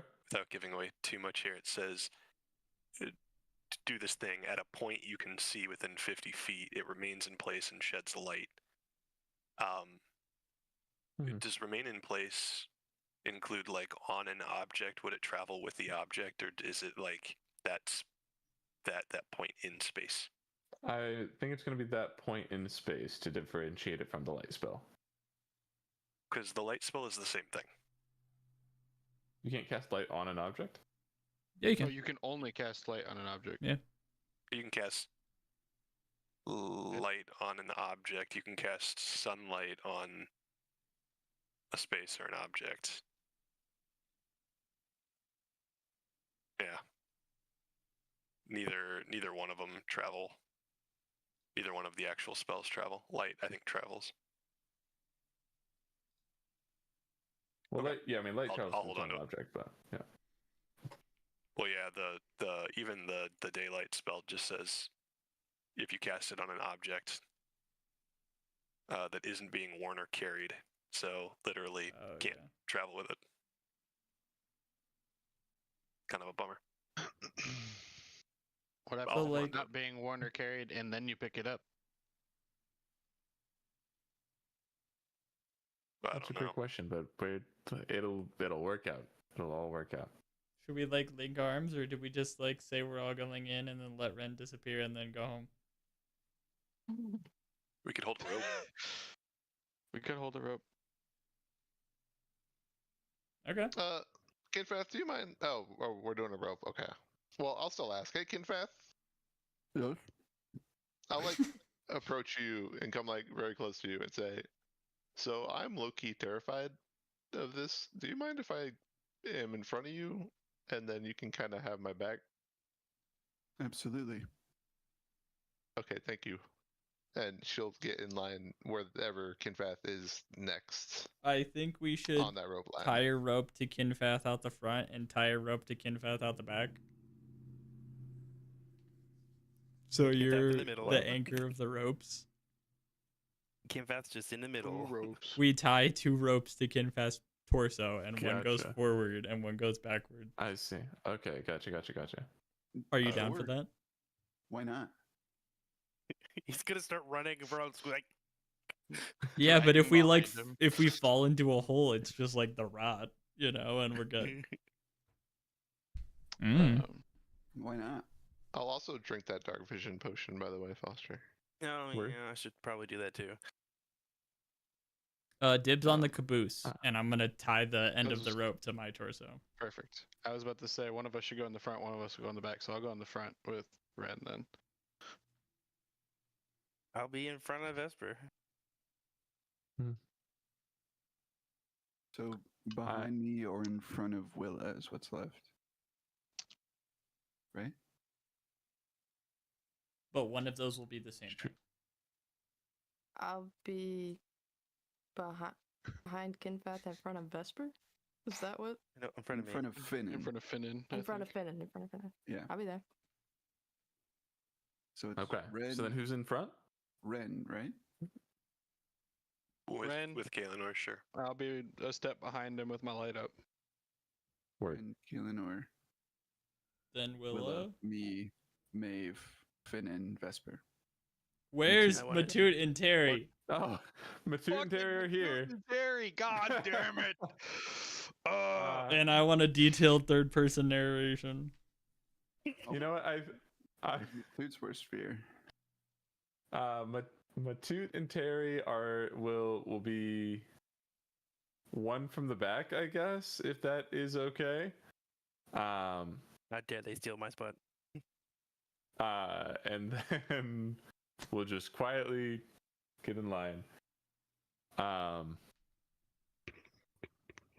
All right then. Is it marching time? Marching time. I want it known that as question? soon as we take 2 steps into this forest, I'm gonna start doing my counter charm come because I am scared out of my ass. Valid. Maeve? Speaking of using the stack outside of episode, we have to come up with a ship name for Matute and Terry. But we can do that outside of Materi, I guess. But also Terry. Dude, Terry that's a Pokemon. Materi. Yeah. what did Maeve have? Protection from evil and good. Bonk. Worse. Selfish as. Yeah, well. As you all begin walking forward with an incredible amount of preparedness for what there is to come, strangely enough,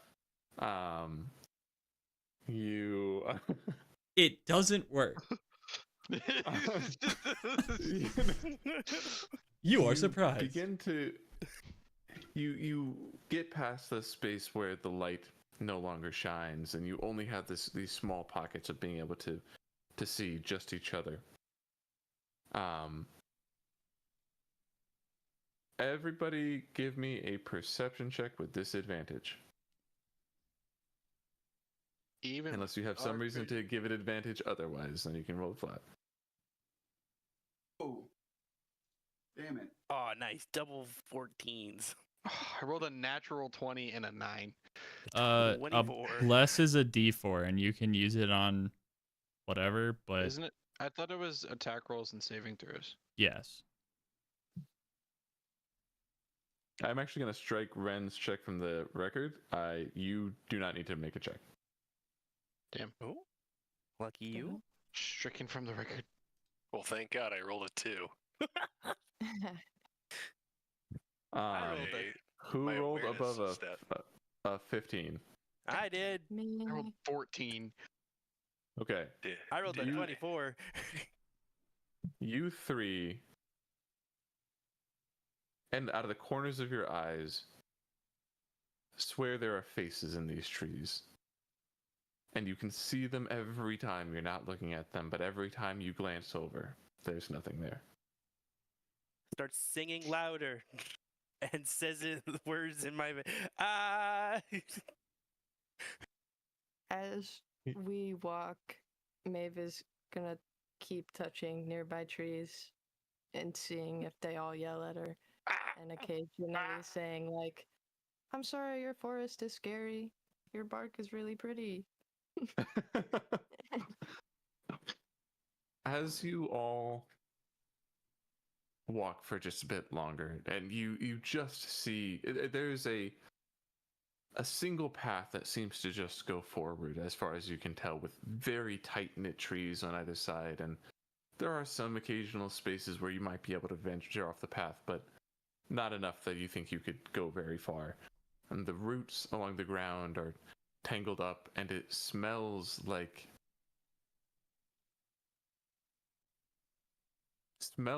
fear. You walk for just a couple more minutes when voices start to whisper slowly, and then it grows and it grows for a bit, just a chorus of whispers. Then I'm gonna need everybody but Ren to make me a group charisma saving throw, and this is against a charm, so I believe you all have advantage. Why would we all have advantage? I think that's what counter charm does. Oh. In an area. Gain advantage on saving throws against being frightened or charmed. Oh, is it just you? I thought it was an area song. If me and friendly creatures in 30 feet. Yo! There you go. I just read the last sentence. And hey, on top of that advantage, you all get +5. Oh! And we would get the bless on this, right? You don't have to, I don't think, right? Bless is on every saving throw and attack Is roll it? for the duration. Yeah, it's on all of them. Guidance is one, but bless is all of them. That's true. So Yeah, I think that's true. roll with advantage. So give me advantage plus the 5. D4 Yep. for Wait, all what of are us we except for And- Willa. Christmas? Advantage. I guess it's all friendly creatures within 10 feet, so maybe the back of the line may not get it. Get fucked. Well, I'm at the back of the line. 19 plus a D4. 30, 20 for me. You No. said Dirty 20. No, 21. 21 for me. you said a +5. If you're within 10 feet. close enough, which I think would So- only be Kalinor and Okay. So I just get a Willa, 19. hypothetically. Okay. 19. Oh, wait. Yeah, Willa and I aren't D4'd. Blessed. Yeah. I'm also not D4'd, which means Maven, Finnan. would You- No, I got it. have you bless. you are. Yeah. Oh, sick. So mine's only Okay, 15. everybody. What did Kaelinor get? 21. Vesper? 15. Maeve? 17? I think, right? 'Cause 17? you do the... Yeah, okay. Finnan? 19. Cool. And Kinfad? 30, 20. Cool. And then Willa, what do you get? 24. Cool. Whew. Those are high No, mine saves. is 16. If it matters. 16? Okay. No, you're still good. You all feel an invasive presence trying to seep its way into your mind. But thanks to the Intellect Fortress, Bless, fucking Charisma Save, Area of Effect from a Paladin, and Counter Charm, you all are able to keep this thing out. But more than ever for Vesper, and probably more than before at all, you all still hear intense voices in your head. All of them, you hear things like "stray from the path," or "they don't need you anymore," or "they don't love you now. They won't ever." Just every little thing that they can think of trying to get into your head. Ooh, you didn't have me roll. Am I still hearing this? You do hear this, but to you, it does sound different. You hear outside voices saying these things. You can directionally hear where they're coming from. Can I... Ooh. Okay, can I do want to. Hearing that and kind of looking back, can I look back down the line? Are people reacting physically? I will Is that say fair to say? something Probably a out little loud bit. if we're hearing these What- voices. A face at the very least. All you can hear is Uh, Venom screaming music. Come away, come again. So Ren will touch a finger to his chest, and he'll pull out a mote of bright light, casting soothing flame. As he says, "Don't worry. They're somewhere in the tree line." And then I'm gonna dart my eyes over to wherever the most recent loudest voice was coming from, and I'm gonna say, they can't do much in those trees. And that's a bright light that ends all poison, frighten, or paralysis effects inside of its 50 feet.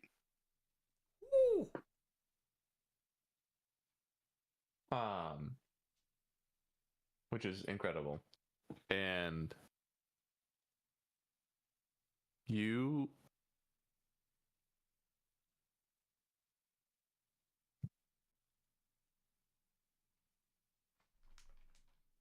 Die. Cool. You hear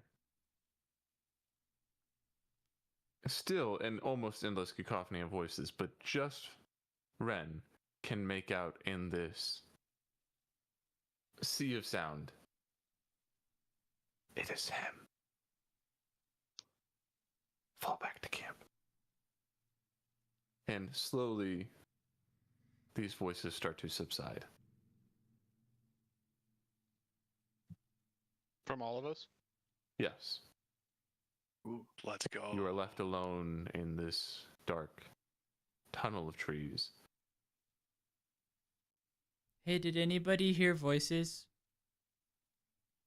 Vesper this time? Yeah. Yes. Yes. Wait, actually? Yes. Okay. Yes. So like that. You know, a little less busy. Did your guys stop too? Yes. The new ones. Wait, you guys can stop it? Maybe. I want to get out my stick and see where it's pointing. You, Let's go. as you pull it out, it moves in your hand and actually points ever so slightly off the path through a small gap between trees not far away.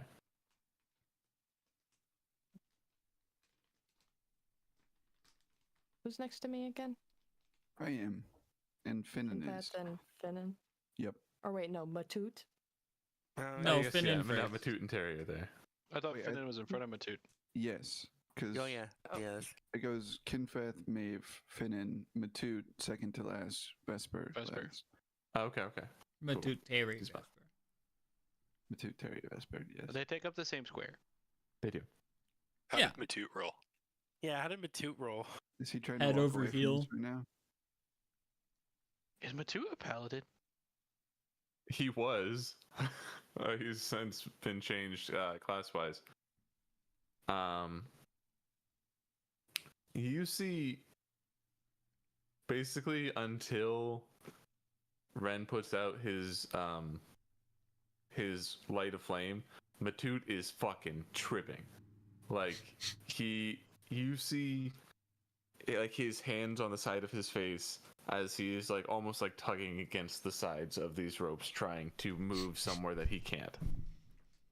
Dude, wake up, dude. And then as that thing appears, he is suddenly okay again. Oh god, what's up, dude?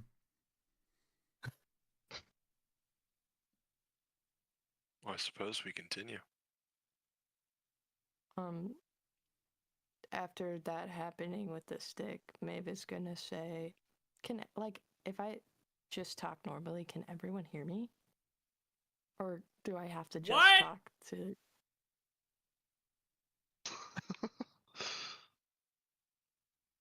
Well, I'm not gonna yell, but I'll just talk to Kinfeth. He can relay it if he wants. Maybe it's gonna go, God. "Hey, Kinfeth. Telephone. Yeah. So, the beautiful one made it so my stick shows me where the tree is, right? Look at this. Oh, I wonder where a magical tree that sick is. Oh, right over there. Whoa. Yeah, but see how it's off the path? Oh yeah. Yeah, that's bad, right? Yeah. I agree. I don't. Yeah. This path is already really scary. Yeah. Hey, Ren. Oh, I don't know if he can Ren. hear you. I don't know if he can hear you. Here, I'll pass it along. Willa, tell Yes. Ren that we have to go to that small tunnel off to the side of the regular path. If we want to find the tree. If says we me. want to find the tree, says Maeve. Who's in front of me? Kaelinor. Oh God. Hey, Kaelinor. Yes. There's like a tunnel and a path ahead that we need to turn onto. I guess. Oh, are you an expert in navigating this forest now, Willow? No, that's coming down the line. I'm just further communicating. I'm gonna look back down the line. I'm gonna give him a thumbs up. Hey Terry, what are they talking about? Why do they keep turning around? I think they're talking about some stupid stick. I don't know. We're not that far apart, are we? I mean, max, you're like 30 feet. I mean, if you're Well, stretched out on 30 this rope. feet forward I and asked. back, right? It's 20 Well, if feet you- between Maeve and Ren, technically. Unneeded games of telephone are way more fun though. I We probably don't want to be screaming in this like scary ass forest. Absolutely. So, I think agree. them hearing us is the least of our problems, but I like this Yeah, I game. mean a they lot. know we're here. So what was Willa's instructions again? Unless Kaelinor feels confident. I mean, I feel like we get the idea now. I will, seeing that this seems to have come from Maeve, I will trust it a little bit more than I originally did, and I will. Are we given a direction? Like, what are we? Are you sure? Is are Maeve we pointing? attached? Are we like tied to the ropes, or are we just holding on? Tied. I It's imagine tied, preschool holding the rope. I'm Yeah, tied it's to tied it. around my waist, is my understanding. Right. Tied to Kinfat, but the rest of us are holding. I'm going to walk down it, hold Kinfat, walk on the rope, hold Willa, keep walking until I get to Kaelinor. Wonderful. Then I'm gonna say, "Hello, it's me. I have the stick that tells us where to go."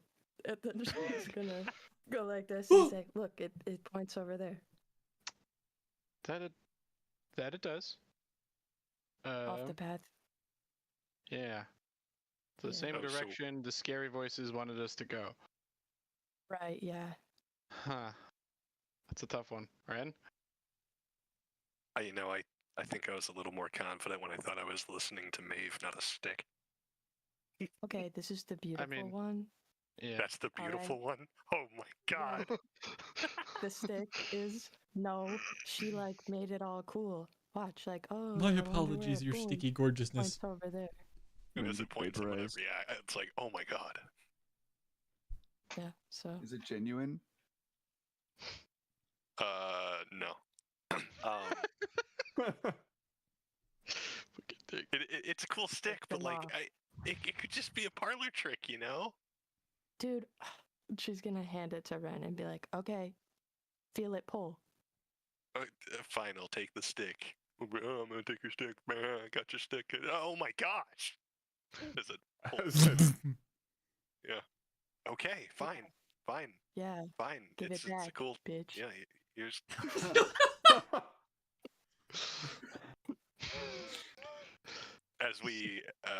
As we're just kind of standing there in a moment of silence, I'm gonna just You can take her.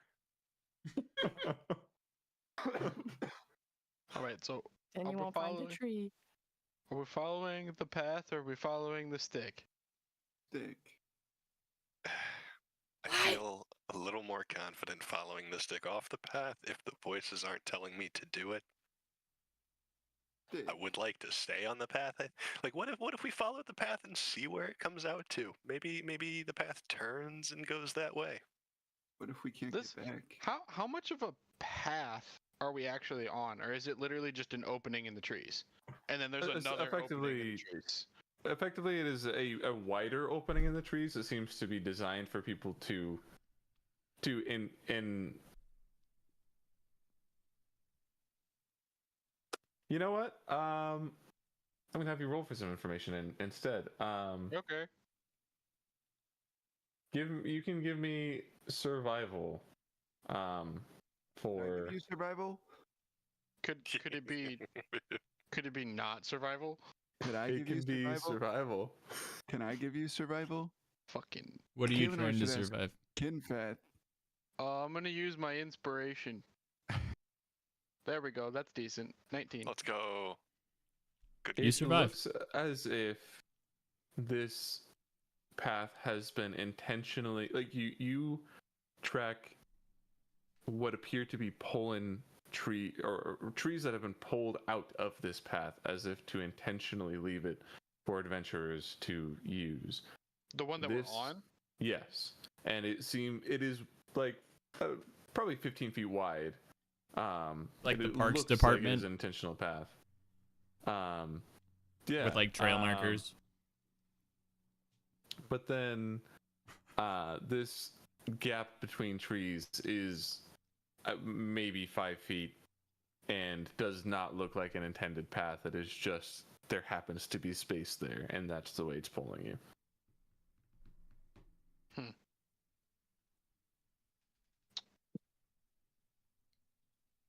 I'm not sure if the way that looks intended is more likely to be a trap, or if that just so happens to be a hole in the trees, and rather than following the path to a larger destination, we're just gonna cut through hell. Well, even if this I is a don't know. trap, I think we just got the thumbs up. So, Hey Terry, can you tell them in the front that I think I see another path to our right? Oh no. Hey, Vesper says let's take the path on the right. He said explicitly he believes we should take the path on the right. okay. The Chaos I- Gremlin was the DM the whole time. Also, is there anybody? Are there any sign of ops that are the spies from the secret org following us in here, or have been here before on this path? You don't see any traces of that, no. I can tell you not even roll required. And You nobody just- has like run into our stopped group. No. I'm gonna be like full blown facing backwards with the rope tied around me, being pulled. By the way. Well, That is not my opinion, by the way. Just Vespa says he believes very strongly about the path on the right. Well, it just exists. He says it's existentially important that we take the thing on the right. I suppose I hate this plan. I don't hate the idea of going where we know the tree is, supposedly. But I also wouldn't mind staying on the path that I feel slightly safer on. I'd be willing to put it up to a vote.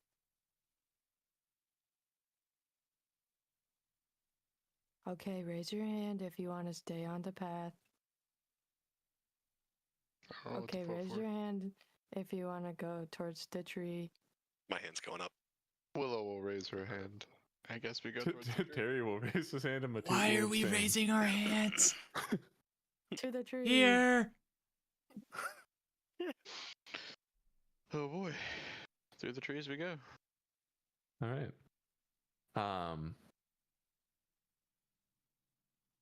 Ren leading the way, you basically have to step between two trees that kind of come together in like an ovular shape at the bottom, and step over them and through them. It will be much more difficult for Willow, but possible for sure.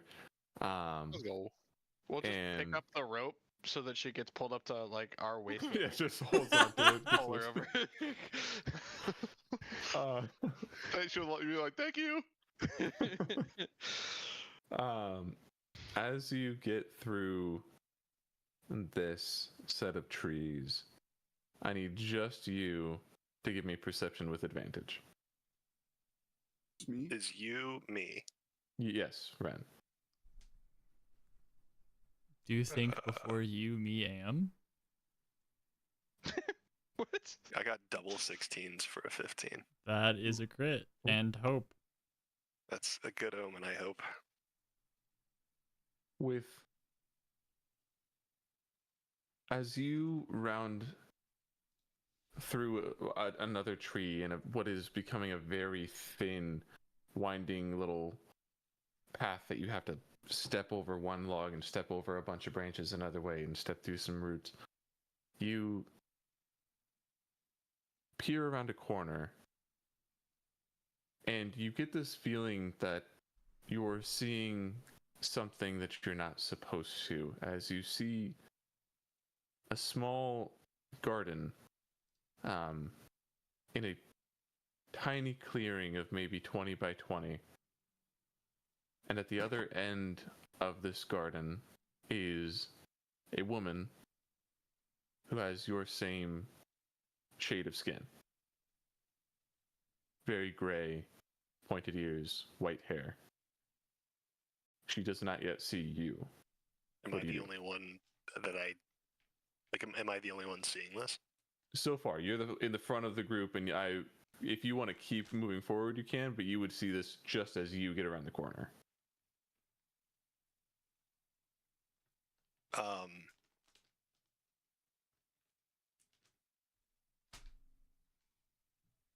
I might just stop in my tracks for a second, and this is going to read really creepy, but I think it's what he'd do.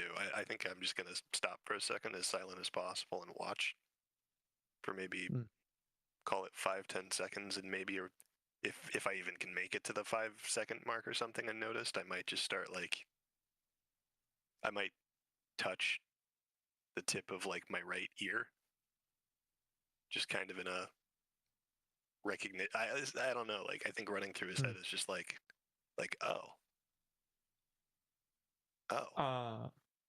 I will have you go ahead and roll me a stealth check, please. I think I have disadvantage. Plate mail. Yep. Yeah. Oh, well. Just struggled with Disadvantage. that. 4, 6. Wamp, wamp, wah. You see a few seconds do pass of this woman tending to some form of herbs in this tiny little area. She's got a small watering can and just going through this sort of secret garden and tending to it. But she does look up and she sees you. And now I'm going to need a insight check from you. 11. Very mid rolls. I think with an 11, you don't quite capture the emotion, but you know that she recognizes you. Her eyes widen a bit. And she sets her pail down, her watering can down, and wide-eyed and speechless, she's going to slowly approach you. Do you do anything as she does that?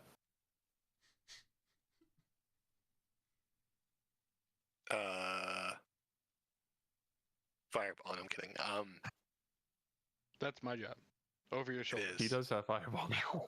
So you know believe that I- fucking anymore. handkerchief in the sleeve thing, and you keep pulling it out, and there's more and more and more and more. Very good. I will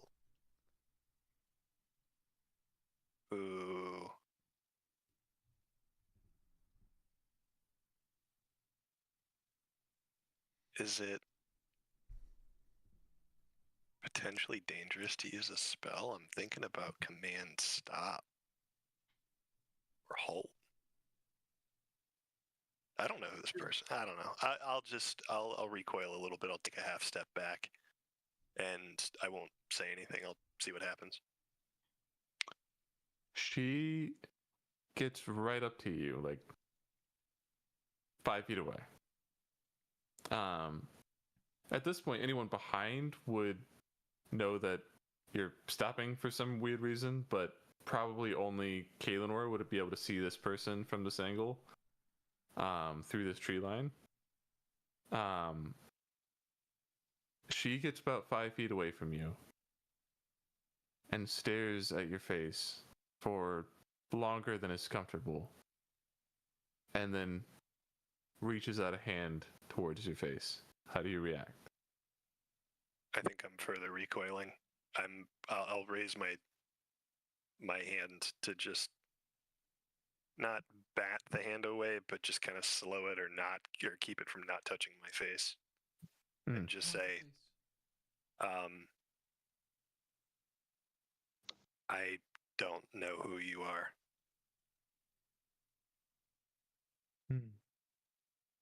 But as she seems disappointed by that, but as her hand touches yours, as her hand touches yours,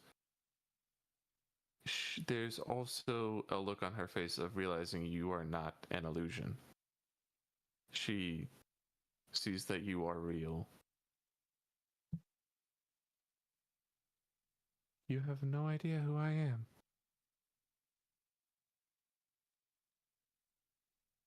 None. Should I know?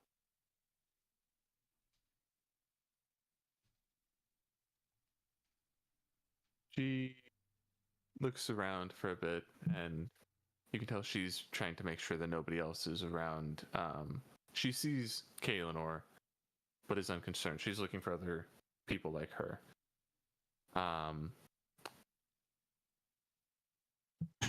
My name is Gwynedd, and if I'm right, you're my grandfather.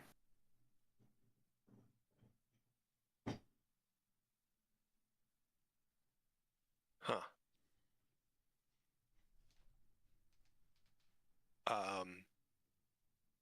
Yeah, no, I don't. I don't know if you have the right guy. You have not changed physically at all since last I saw you. I was a young girl. I would understand you not remembering me, but who do you travel with? Friends, family, more, but do you have a? Well, we're kind of on a way to play to a place. Do you have a spot we could talk potentially?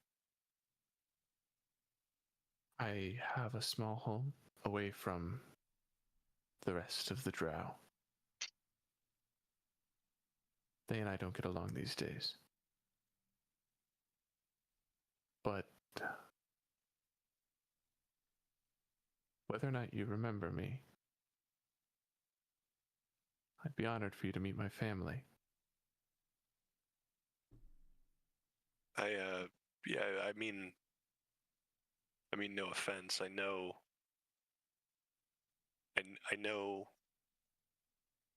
there's things I don't remember. I just don't know what I don't remember.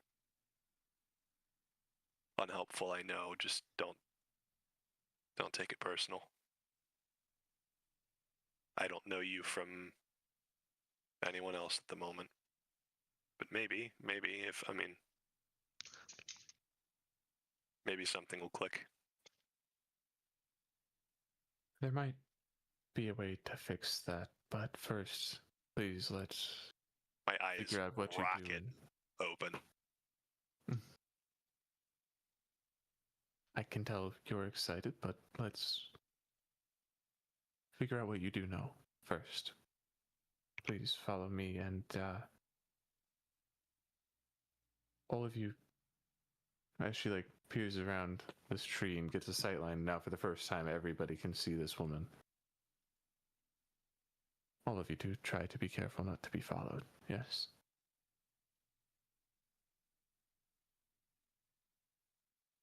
I feel like I lost the first part of that. Was that a question or a command? Just try not to be followed. Sure, sure. I'm looking behind us.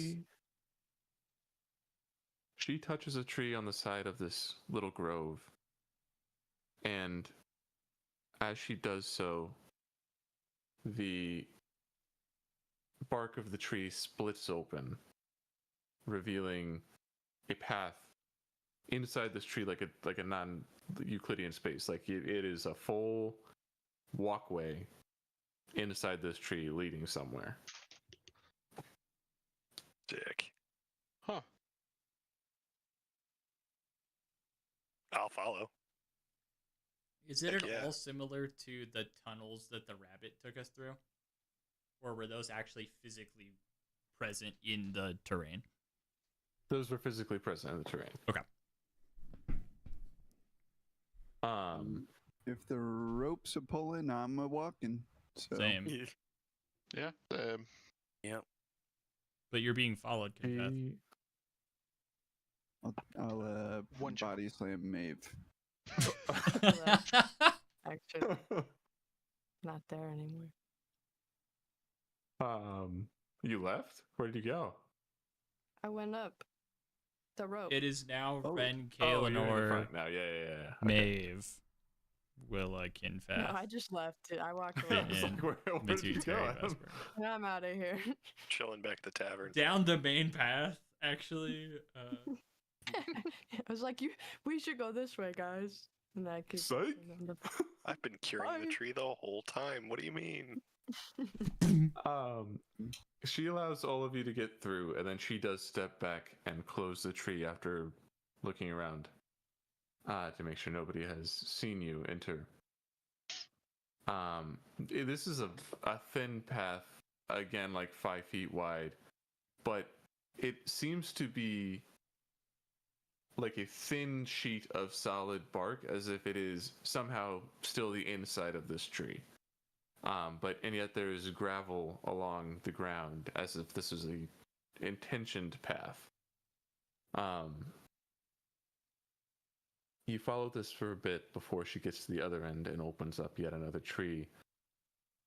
And what you see on the other side is a much larger space, like a small ranch, like an acre of space here, cut out with a small house, and like a little shed next to it with farming tools and like a little like silo type thing filled with, you would assume, some sort of grain.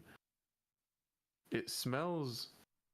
You don't have that smell of fear anymore, that adrenaline kind of constant oppression here. It feels peaceful and serene, and you can hear, ever so slightly, the sounds of laughter coming from within that house. Right. Say or do anything at this point. So, is this your homestead?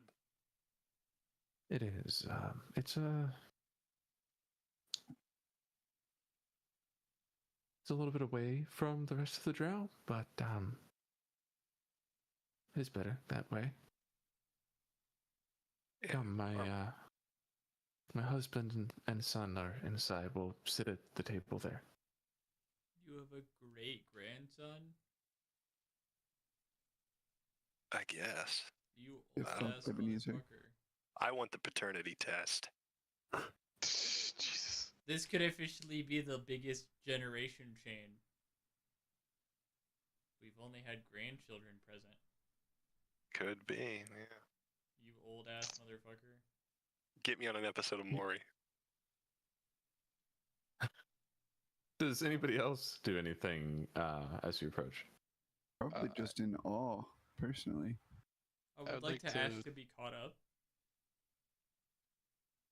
Caught up. Yeah, like what's You can going- see everything visually that everybody else is seeing. Well, I don't know if I heard that original conversation between the two of them, though, right? Right. I don't think most of you probably heard a lot of it. Where the fuck are we and who the fuck is this type conversation? I would like to ask this person as we're coming out of this portal, like, is this a material place? Is this a pocket dimension? What if you don't mind me asking? Unfortunately, it is a place powered by nightmare. But you don't have to worry about that here. That's just kind of how our magic works. It is material, but it is also a dream.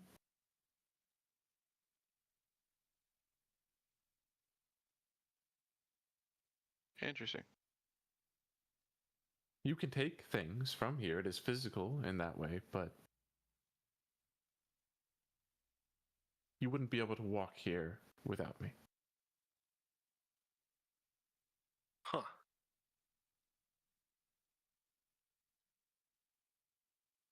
Interesting. Huh. That is incredible. I was gonna turn and have a conversation with Vesper, but then Vesper left as part of it. Because I didn't have most of the information he was asking for. She leads the way to the door. And as she opens it, you see two other people inside. Both are grown men. One appears to be not drow at all. The older of the two is just elvish. Has flush red, pinkish skin. And the younger of the two is somewhere between them. And you can see they're just sitting at a table playing some sort of little board game, laughing and having a good conversation. But as soon as Ren walks in, the older man stands up immediately. It can't be. Meldrine. I no reaction from me. I might even look over my shoulder. He walks up very similarly to how Gwynedd did before. Do you know who I am?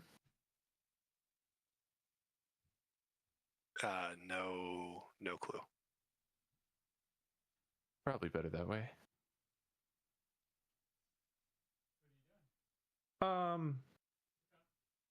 He looks over to his son,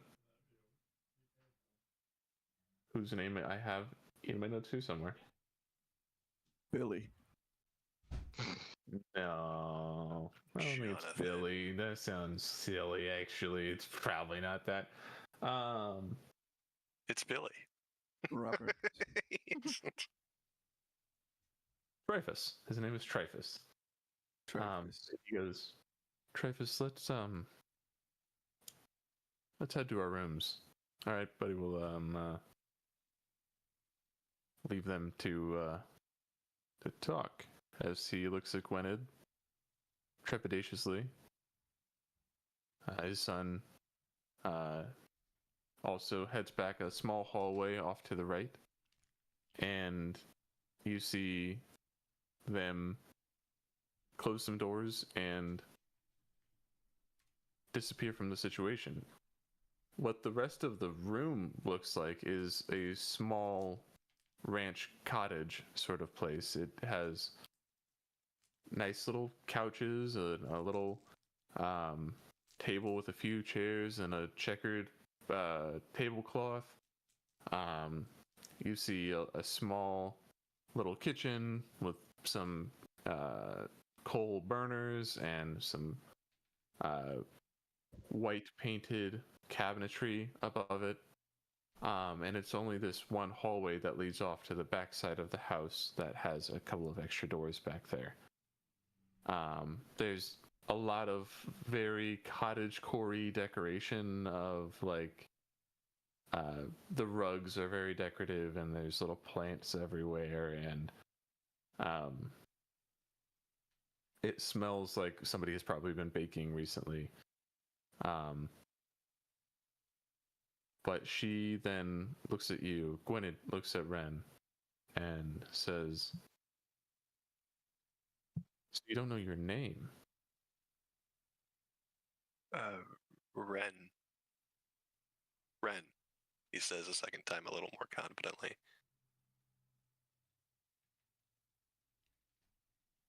I suppose a name is what you choose to call yourself. Let's have a seat. And she sits down on a small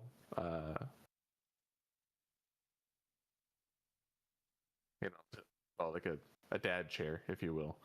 And there's enough seats around for if everybody wants to grab a seat, like a wooden chair from the table, or sit on one of the couches. Everybody could find a place to sit here if they on the so choose. floor. I'm standing off to the side a little bit. I will sit at the table alone. I'll sit.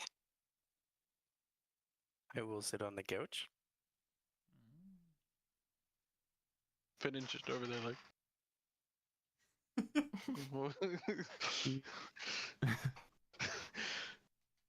She's quiet for a while, and she's kind of just playing with her fingers a bit nervously.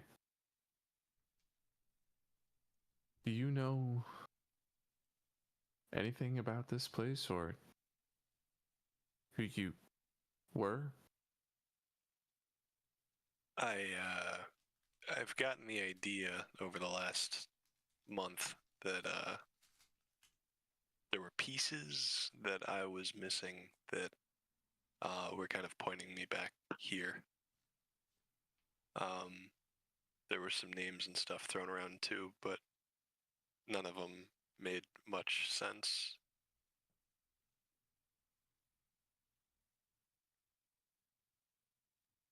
Do you know my mom's name or your wife's name?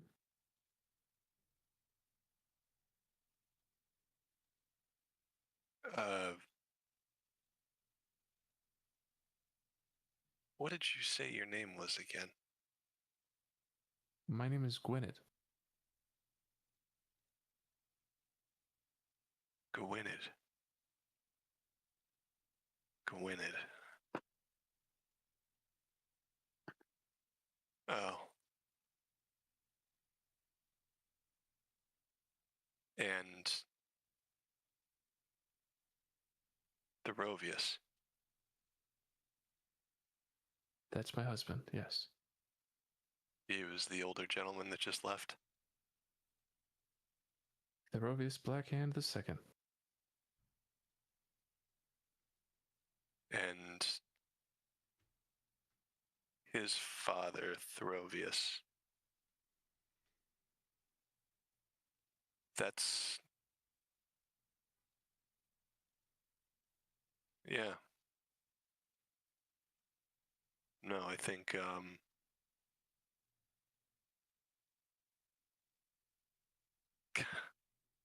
I think we might have met in a really, really obscure way.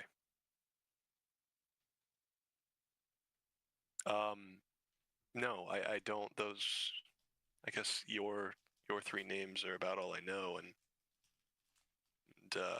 I was told to come here to try and fix my little memory issue. If I say the names Lilith or Ophelia, does that ring a bell at all?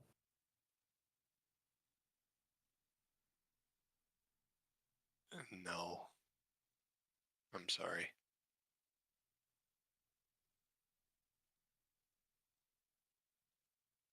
Lilith was your wife.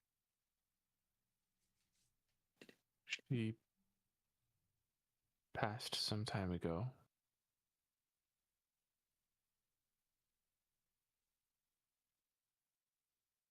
Ophelia is your daughter. She's still around, my mother, but she's not doing great.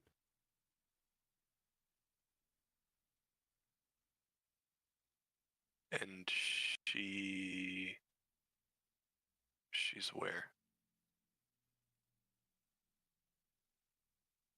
In a place kind of like this, actually. But she doesn't know it. Uh-huh.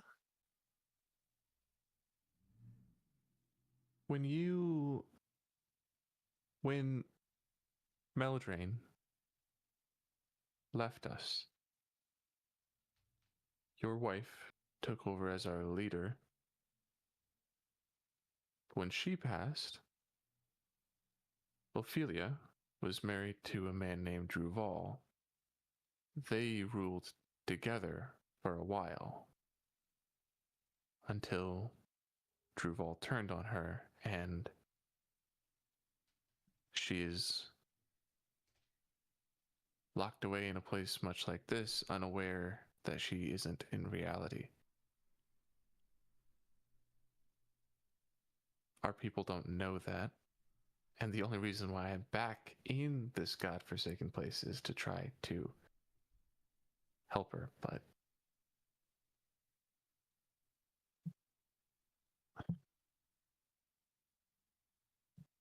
so you have been sent here by what? By dreams? By prophecies? By gods? Or just by happenstance? It seems like a mix of a couple of those. A little over a month ago, I stepped in a pool of water and heard some pretty gnarly voices. Sounded like a choir of voices telling me to come to Thonia. I've heard the term drow recently. I didn't even know that was a thing until the last few weeks. Where were you before this? The Feywilds. As far as I'd known up until recently, that was kind of the only place I'd ever been.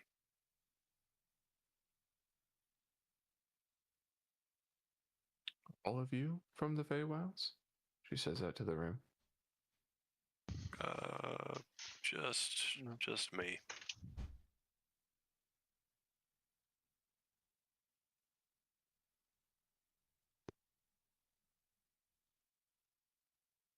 So you've been in another world for almost 2,000 years and have not aged a day. I'm sorry. 2,000 years?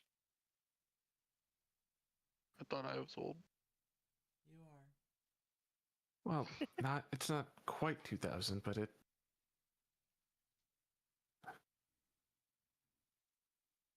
You know what? I actually have to offer a correction here, I think. My math might be wrong. Hold on. You've been in the Feywilds for... This has been the use of the retcon spell. I feel like that's a layer action for this Discord.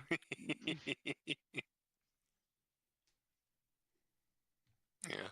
Legendary I'm sorry, whoopsie. 1,200 years. You've been in another land for 1,200 years.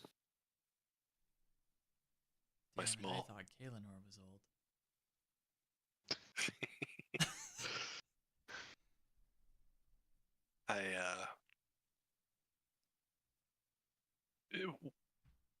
What was the story of me leaving? What was that? You were very upset that I was marrying the man who is the son of the man who defeated your most recent raid. And we were upset. We had words.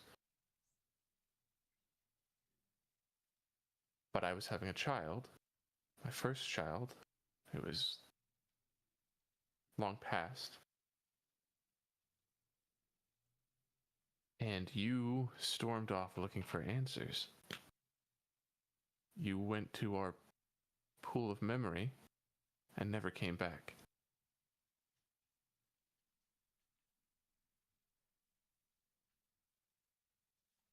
So people think I abandoned them for 1,200 years? People thought you abandoned them, but we thought you were long dead at this point. Nobody considered the fact that you might still be alive.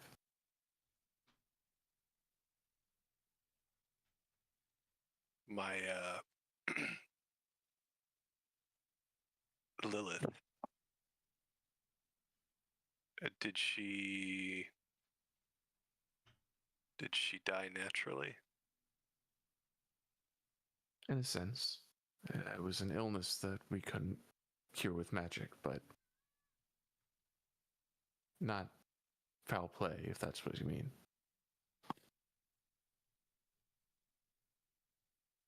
You mentioned a potential fix that might be worth pursuing more than, I'm sure, the million questions that you would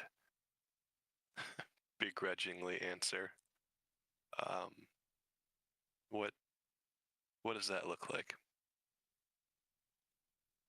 There's another grove within the forest. It has a small pool in the clearing.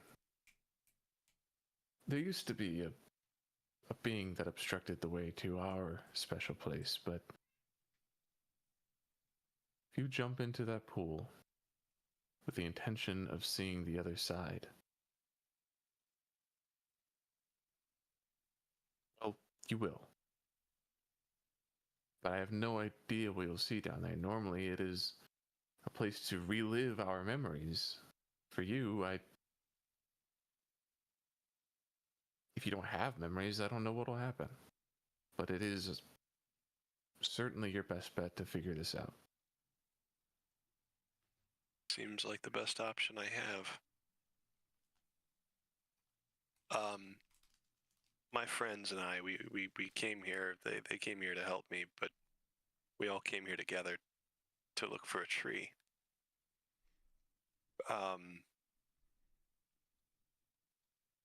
Is there any important trees around here? There most certainly are. Most certainly is. Not here, but just beyond the garden you found me in. Down an extra path or two, you would eventually reach the main drow civilization. But you don't want to be there, especially not if you don't know who you are.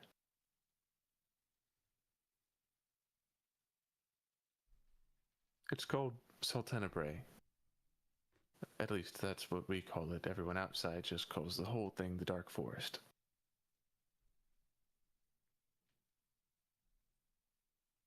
But if Druval, or frankly anyone, sees that the king is back, you will likely be hunted.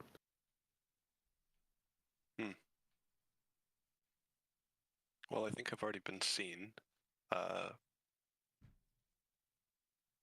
So I should probably leave. Quote of Steve. Would figure out who you are sooner rather than later. It is your claim and your namesake that will save you here.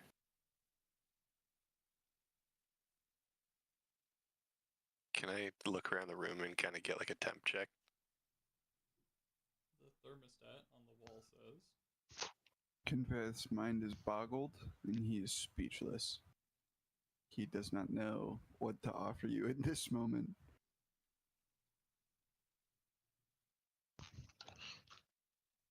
Furrowed brow. Thinking. This this pool of yours, where is it? You mentioned another grove. It is a bit tough to find your way there.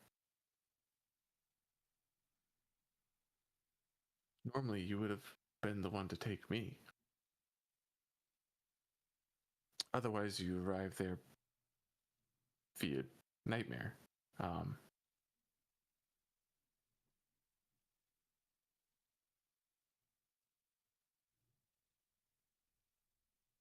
Is there a way to intentionally subject ourselves?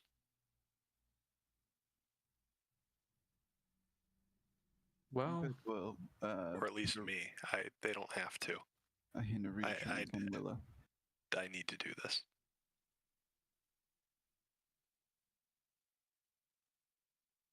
I mean, yes, I could submit you to them easily.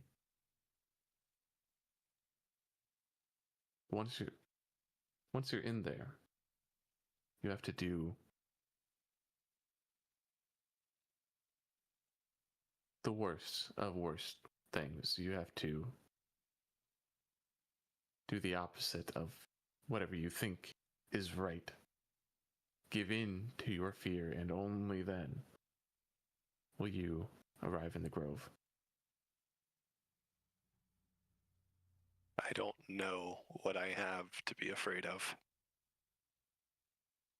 So That's hard as fuck. I'm as game as ever.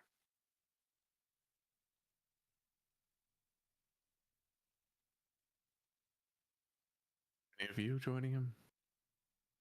I don't expect anyone to. Hard pass. Following unless you tell me not to. Matute will sit over with Willa and Terry on his back and say, if it's okay, I want to also chill here for a bit. Terry, watch Matute. You got it.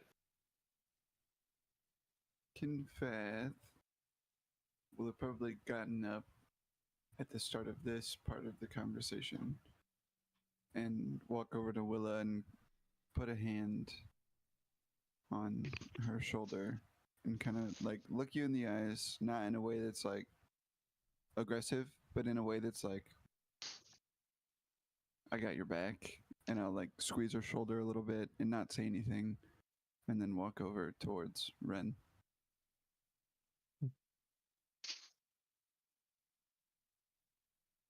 Where is everybody else going then? What, Finn and Maeve? Yeah. Okay. You see her hold out her hands on either side and close her eyes and focus, and you see a lack of light begin to fill the room. Like pure magical darkness that is just expanding. As it reaches all of you, you would make another charisma saving throw, but if you elect to fail, you will be subjected to it. I'm electing to fail. Same. She kind of controls the magic to fade around Willa and Matute and Terry, and it goes over everybody else. And as you elect to fail, I'm going to do this differently than I did last time. We'll start with Kaelinor. We'll just go in order. I want you to describe for me Kaelinor's worst fear manifest. Oh, fuck. How are you gonna put me on the spot like that? Worst fear.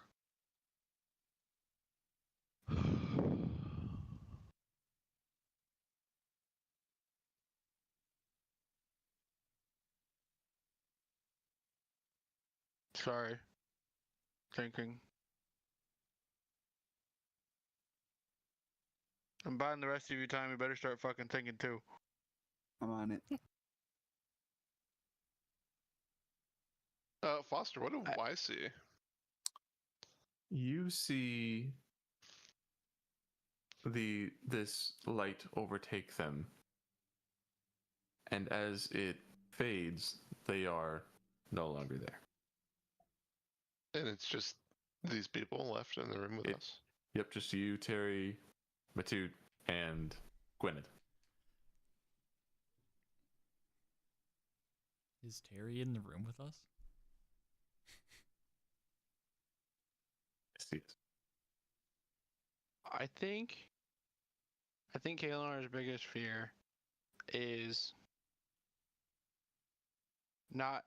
I don't know how to phrase this. Like not having the agency to take on his problems. Feeling helpless, I think, is his biggest fear. You come into reconsciousness almost from this darkness overtaking your eyes, and you are contained within a straitjacket, and beyond that, you feel no arcana within you whatsoever. Fuck. You are chained by the feet hanging upside down, slowly lowering towards a pit of lava.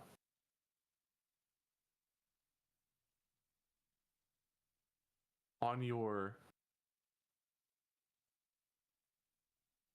chest, there is a key that looks like it is connected to a lock on your chains. What does Kaelanor do in this moment? Can I move at all? I'm in a straitjacket, chained. You could attempt to free yourself from the straitjacket if you'd like. I mean, then yeah, I guess I'll try to wiggle out. You attempt to do this maneuver you've seen plenty of times. Get your elbow over your head and loosen this on the backside. And for a bit, you are successful. You move this onto the backside, giving yourself a lot more stretch room. But as you do so, there's a flash of light, and you are once again entangled, lowering towards this lava. Evan is so pissed by hearing that again. All right. Well, I think then I'm gonna, rather than try to get out of the straitjacket, I'm gonna try to like swing myself without moving, trying to see if I can get any momentum. Going towards, if I don't even know if there's any walls or anything, but just trying to get some distance. You swing back and forth for a bit, and you eventually get your arm caught on a little rut on the side of a wall, of this craggy cliff wall. And as you do so, there's another flash of light back at the top, lowering towards the lava.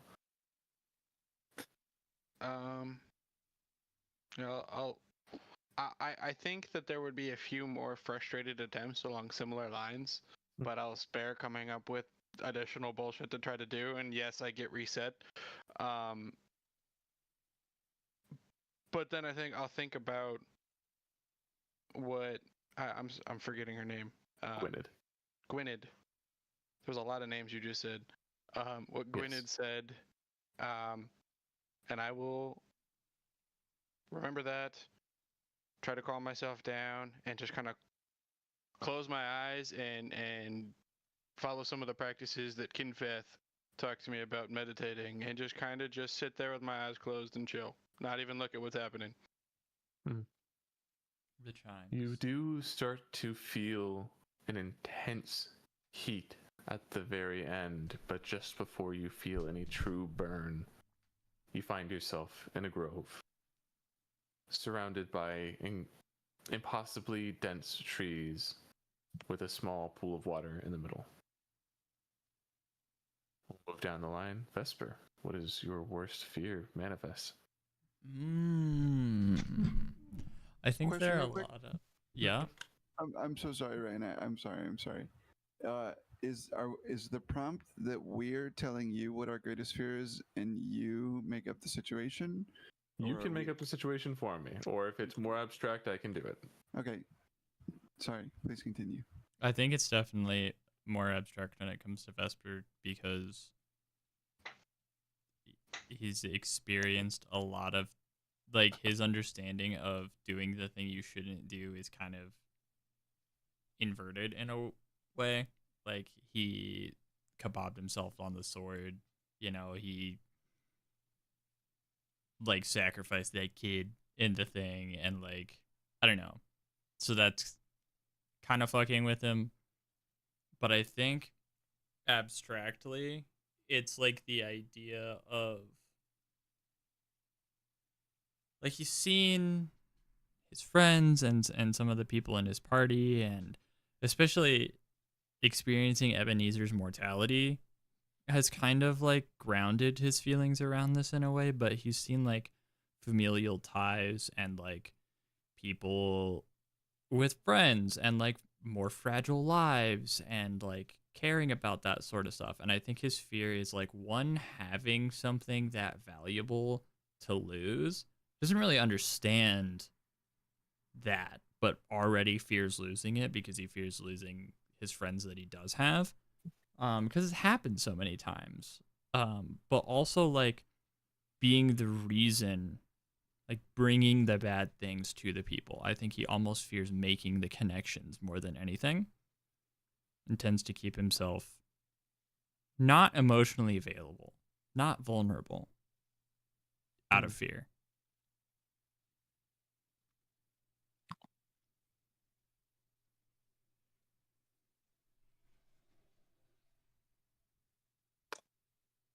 As you come into consciousness, you are in an empty space, accepting a park bench with your mother sitting on one side. Is there a light source? It is vaguely omni-lit.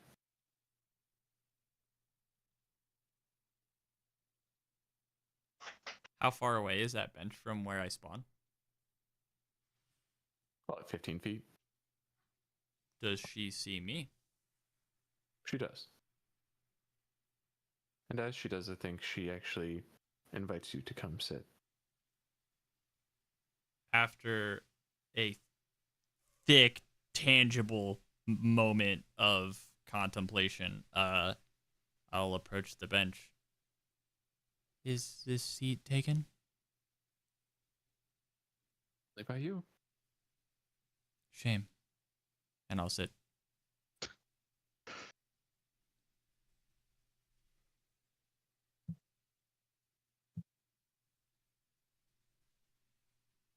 I am deeply sorry for what we put you through, Vesper.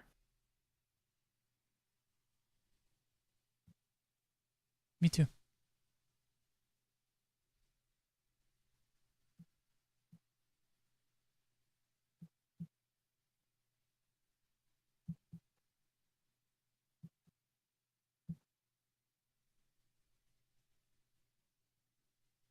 There is nothing I would want more in this world than to be your mother again.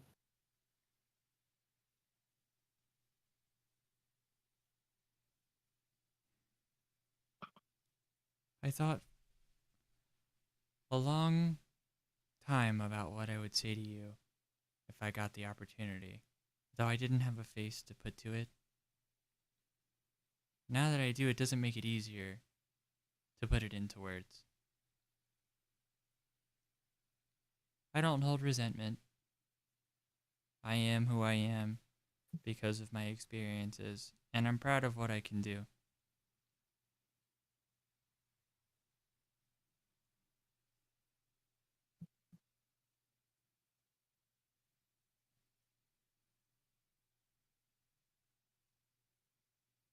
Would you ever let me love you again? Did you ever love me to begin with? I thought I did. I was wrong. I didn't truly know what it meant to love someone then. But I got a second chance and I learned. And I only want to use what I've learned with you.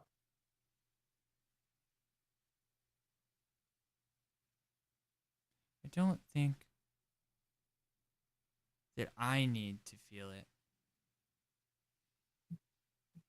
to be loved, but I would like to learn eventually what it feels like to love.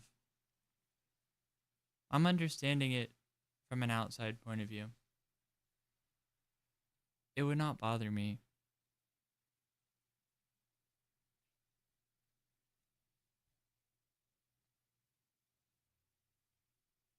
She nods and she tries to smile as she cries.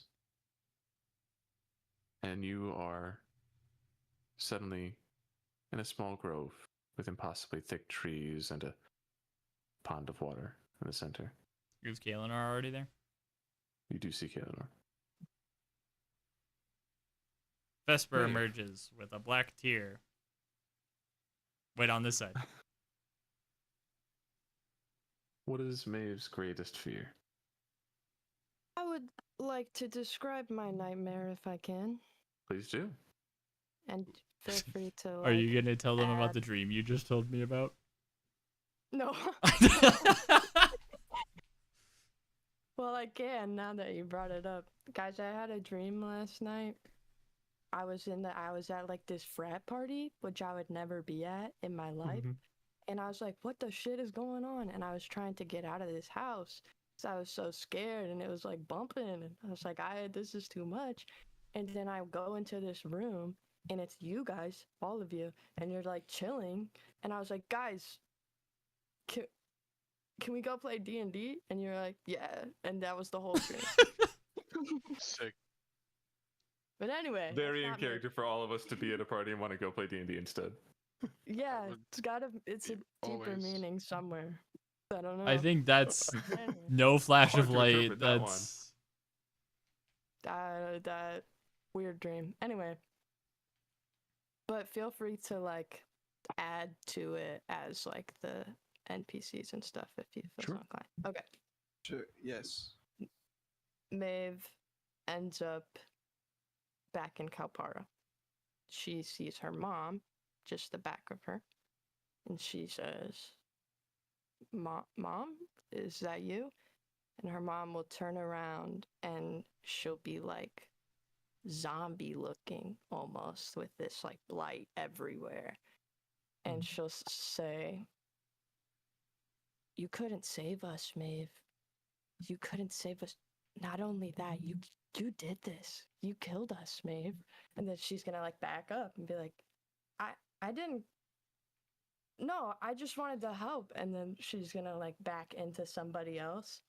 She's gonna turn around, and it's gonna be Leoris, and he's gonna be like, he's gonna like show the bite. Look at me. You killed me, Maeve. You did it. You're not even sorry. And then she's like, no, guys, no, I was trying to help. Then she turns around again, and her dad is there, again, super zombie looking.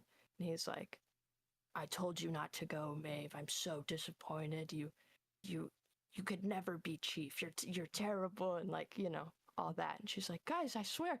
And then she turns around, and it's the party, including Ebenezer. So it's like the party. In fact, Morgan and Ebenezer.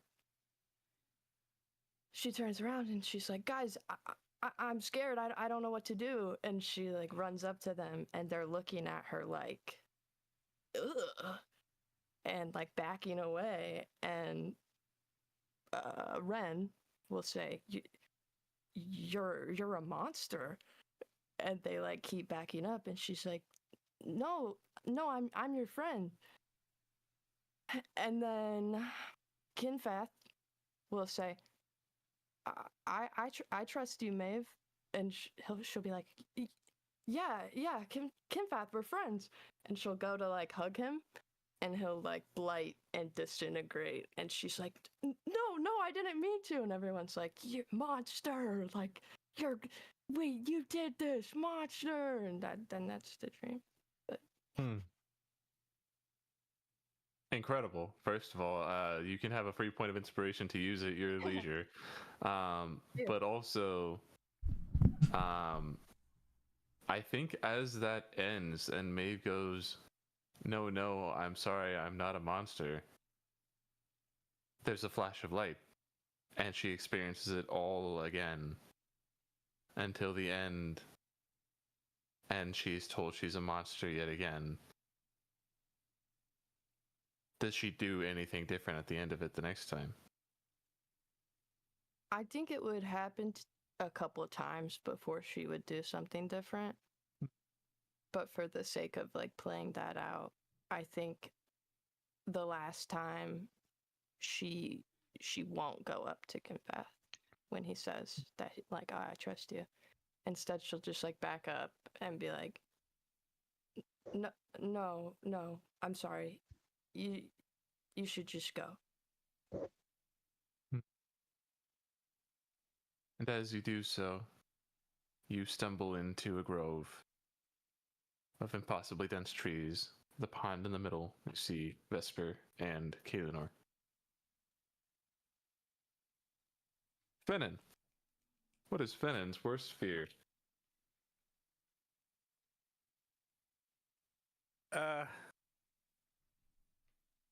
Finnan will blink, and he'll be back in Andover, and he will be at the court of the Cockroach King, and he will be in the inner circle. But he's not sitting there thinking about how to get out. He's thinking about how to make more for the Cockroach King. And it doesn't occur to him that what's happening is happening at the moment until he goes out to the streets and sees decay, death. His journal is full as he pulls it out of his bag, and he's slowly starting to realize what he has done. And his nightmare is him not taking control when he did. And he has somehow lost it in there. At the end of everything you've described, still standing out in this city, seeing this decay, you see, standing alone in this hellscape, is Pee-wee, looking up at you with hope in his eyes.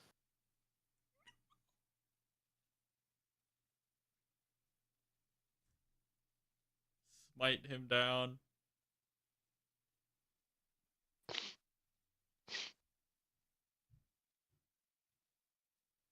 Finnan turns his back and walks away.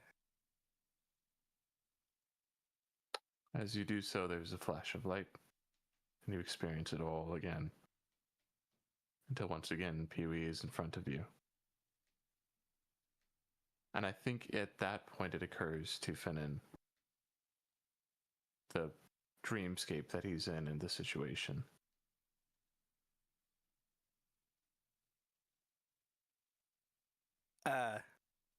Finnan panics. He kind of goes over, grabs Pee-wee by the arm, and starts searching house by house to find anybody else that he might know.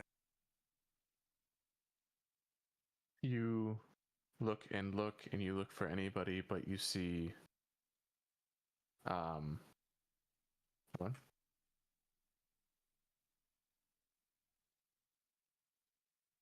I don't remember. Okay, go search.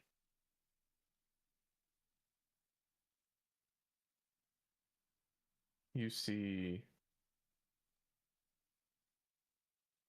I really wish I could remember all these people's names.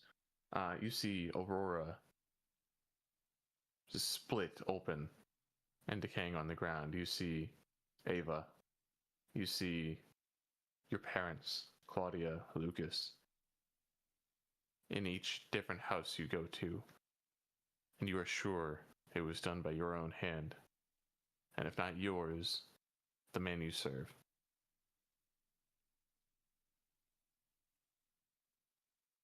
Pee-wee is still with you. I let him go and I run off. And once again, a flash of light occurs and you are reliving this nightmare over and over.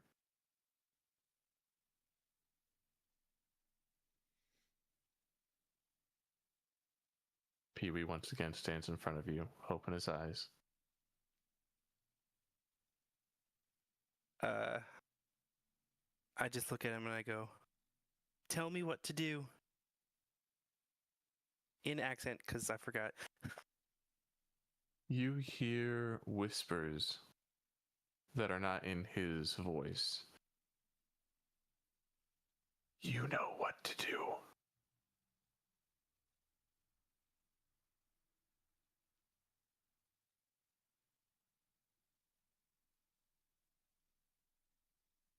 There's a knife in your hand. Ooh, been there.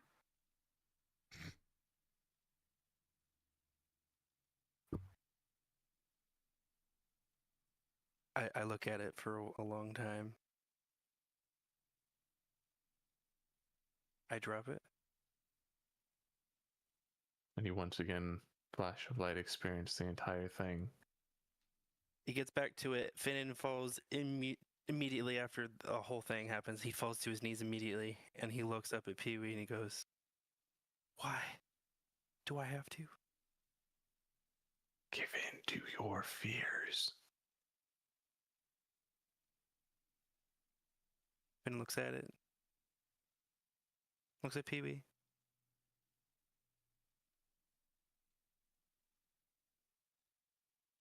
Looks at it again. And he slices his own neck. As you do so, you stumble into a grove with 3 friends awaiting you and a small pool of water. I'm going to emerge from it going, Look at the flowers, Pee-wee. Kinfeth. Okay, so before this, like as this cloud was approaching, Kinfeth was thinking like, it'll just be a dream. All you have to do is just do the opposite of what it expects you to. And he's like centering himself and meditating and like starting to feel like the key radiate from him as he gets a better sense of his surrounding. And as his key kind of interacts with the cloud of this spell, the key is gonna like vapor and sunlight start to shimmer and then like break, like shatter like glass, and Kinfeth is gonna be taken from this like state of meditation, like to immediately in the action of swinging his staff and coming down on Vesper's sword as we're locked in battle. And we both kind of dash back from each other, and Vesper comes charging at Kinfeth as he's like, "What?" and goes to defend himself. You never loved me! Almost instinctively sweeps Vesper's legs. And as Vesper falls to the ground, another figure who looks similar in build and size and shape to Kinfeth, but slightly aged, comes and fatally strikes down Vesper with a bow staff of his own, and immediately moves on, as this time it's Maeve coming towards Kinfeth in full-on bear form, as she raises a giant paw and it comes down, and Kinfeth catches it and kind of like grapples for a second and manages to like judo, like pull and flip Maeve as a bear, as once again this figure swoops in and kicks so hard that Maeve actually goes flying about 15 feet. As Kinfeth looks up again as the figure moves over to Finnan and takes him out in a single blow. Not as a disrespect, just that this guy is strong as shit, And as Kinfeth is stunned by 3 of his friends, family, being struck down, Kaelinor comes over, leaving a trail of like almost an after image, not quite, the one where you get copies of yourself, but like a slight after image as he's moving impossibly quick. And we go into like a hand-to-hand sort of thing. And for every time that I try and swing at Kaelinor, he like anime like moves out of the way and starts to respond with a counterattack until this hooded figure comes again. And while we're both in mid like Matrix fist fighting, he comes in and just lands a gigantic fist to Kaelinor's side, and it crumples your armor, and you fall to the ground gasping. And after all this, Kinfeth goes, "Why? Who are you?" And Ren comes like a shining light with his wings of fire, comes in like a clip style from like a smoky sun, and this figure just goes and catches Ren by the throat and like squeezes and throws him aside as he goes, "You know who I am, and you know what we are. This family." And he'll spit on Maeve, who's relatively close. Not really, but and he'll go, "You know what you have to do. This is who we are." And he points, and there's Ebenezer laying on the ground, already injured, his wand snapped in half. And he goes, "Finish him." Kinfeth is stunned. And he moves to attack the big guy. Flash of light, and you experience it again. Kinfeth would, the second time through, certainly be trying to not do the same thing. So he wouldn't sweep the leg, and this time he would sort of like push Vesper out of the way as this big guy comes in with his bow staff and narrowly misses Vesper as he kind of moves away. And then Maeve comes in as a bear, and this time while he's grappling the Paul, he does the judo flip, but then aims her in a way that misses the kick and does this sort of like misdirection sort of thing until it gets to Ebenezer again. Or to Kaelinor this time, sorry. I'm trying to wrap it up, guys, I promise. It comes to Kaelinor this time, and this time he just lets himself get hit by Kaelinor until he falls to the ground. I think you feel another flash of light and relive it. Fuck! Alright, well. You relive it and relive it again and again until. And the more you do it, the more you realize every time you try to change something, every time you try to make it better, you just have to do it again. Until you're once again faced with Ebenezer. And you hear, "I can't see," in the back of your head from a helpless old man. Fuck you, dude. I will. It happened. That's real. Yeah. I will walk over to Ebenezer and give him a big hug. I hope that's pretty much what I was going to say. I give him a hug and I hold him close. And then I fucking snap his neck as surgically as I can. Oh, bro. And you never will. Gosh dang it, dude. And as you do so, you stumble into a clearing with many of your friends awaiting you. Stupid. A pool of water and possibly thick trees. Dummy thick trees, you might say. Dummy thick trees. They're trying to be stoic and still, but the clap of their ass cheeks just keeps going. That's why nobody can get through, because it keeps like moving around. The ground trembles. Oh. Ren, I've got something for you. You see a very familiar spot a clearing with a pool of water and impossibly dense trees. Normally, when you're here, it's part of a dream,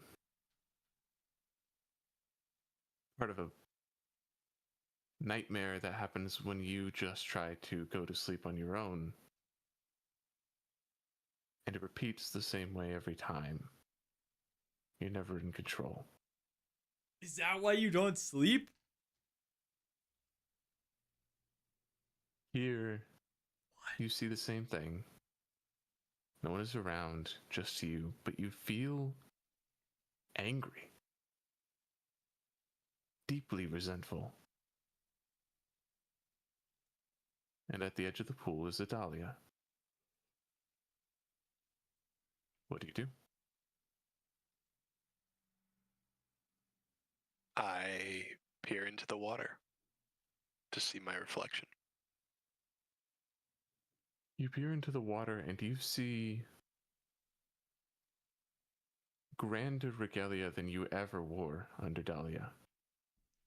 It is Vanta black, but it is ornate in its etchings. Large shoulder spaldings, and you see dark war paint on your face, bruises and cuts as well. But beyond your reflection, you see someone else. It is a woman, or maybe 3 women, or maybe more than that entirely. But before you can understand what she is, the petals on the dahlia next to you fall. And there's a small pink rune that appears in space above you. It turns in runes that you don't yet understand, until you see a rather large woman of flower emerge from it. She looks down at you and says, "Nice to meet you, Melodrain. My name is Dahlia, and I think I have some answers for you." What do you say back? Answers to what?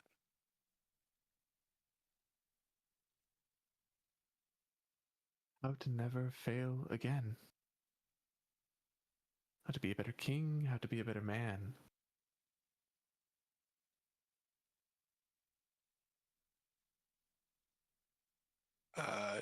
If I look back into the reflection, are the women still there? They are gone. No maidens.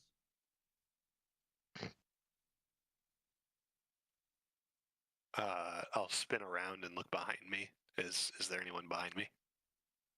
Nope, just you in an empty space.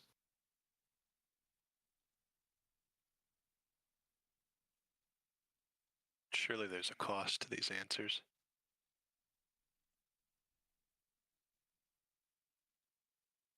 I'd like someone I can depend on when I need it, but that's truly all there is to it. The answers, the knowledge that you seek are easy to obtain. A fruit I bear from the tree of infinite knowledge. She hands you what to you looks like a very large apple. Simply partake. You'll have the answers you're looking for. Does this look like a naming day fruit? It is the exact same.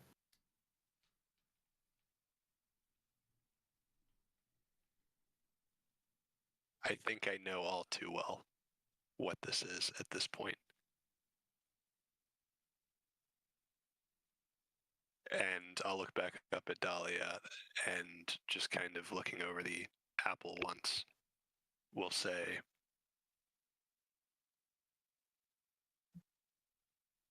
so I eat this, work with you, and you show me how to be better.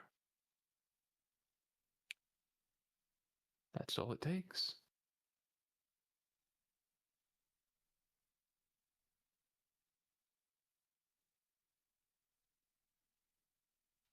I'll hand it back to her. And will turn to walk away as I say, nothing without a price, and that price seems too high. There's unfortunately a flash of light. As we reach the same point, apple in hand. When she gets done with her spiel, I want to meet her eyes, and I will say,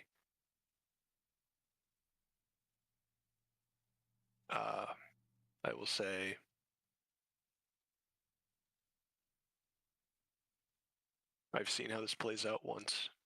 I don't think I need it twice, and I'll turn and walk away, throwing the apple into the water.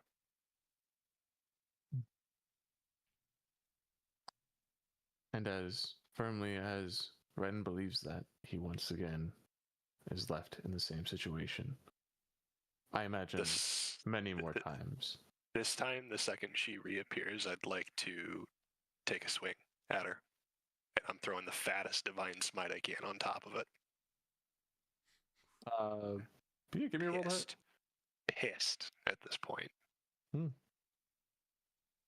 You want to roll a hit? Yep, give me a roll to hit. 23. You miss. But there's a flash of light.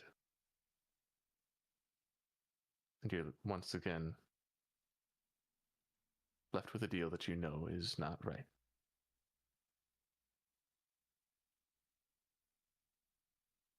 I think he feels very stuck. Like how a caged animal might feel knowing it's due to, the slaughterhouse. Like it can tell, it's nervous. I think at this point he lets out the same kind of feral scream that he let back on the mountainside when it was him and Morgan, and I think just out of pure frustration he takes a bite of the apple. And he looks back up yelling, "Fine! Fine! You win." Moments later, you stumble into the clearing, and you realize that it is the exact same one. And yet, your friends are here waiting for you this time. And that is where we will stop for this week. Fuck, dude, that's sick, but wow.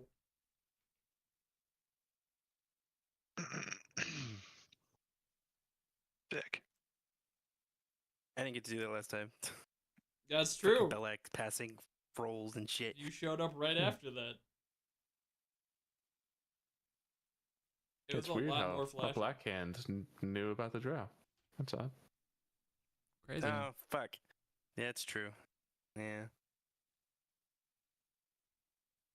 Buster, you are truly a wordsmith. And a I don't know bitch. about that, but The way that you are able to manipulate, at the very least, my mind's eye into seeing what you describe is masterful. Well done. Same with Appreciate everybody tonight. Very good job. yeah, y'all fucking killed it. That was a I'm very elegant session, I think. most of it. There was a time when we were complaining about dry ass pancakes, but Details. They were still good pancakes. The they were solution's to make passable better pancakes. Yeah. I love when Bradley does this thing where the DM tells him the outcome of his roll, and he's just like, no. Not that actually. It was actually great.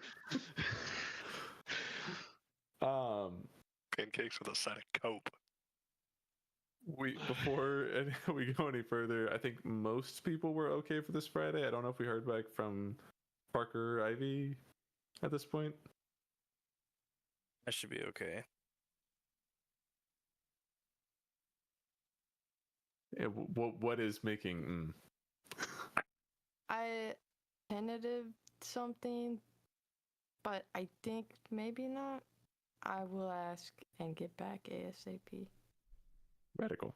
That's all I can ask for. I'm sick, everybody. Wow.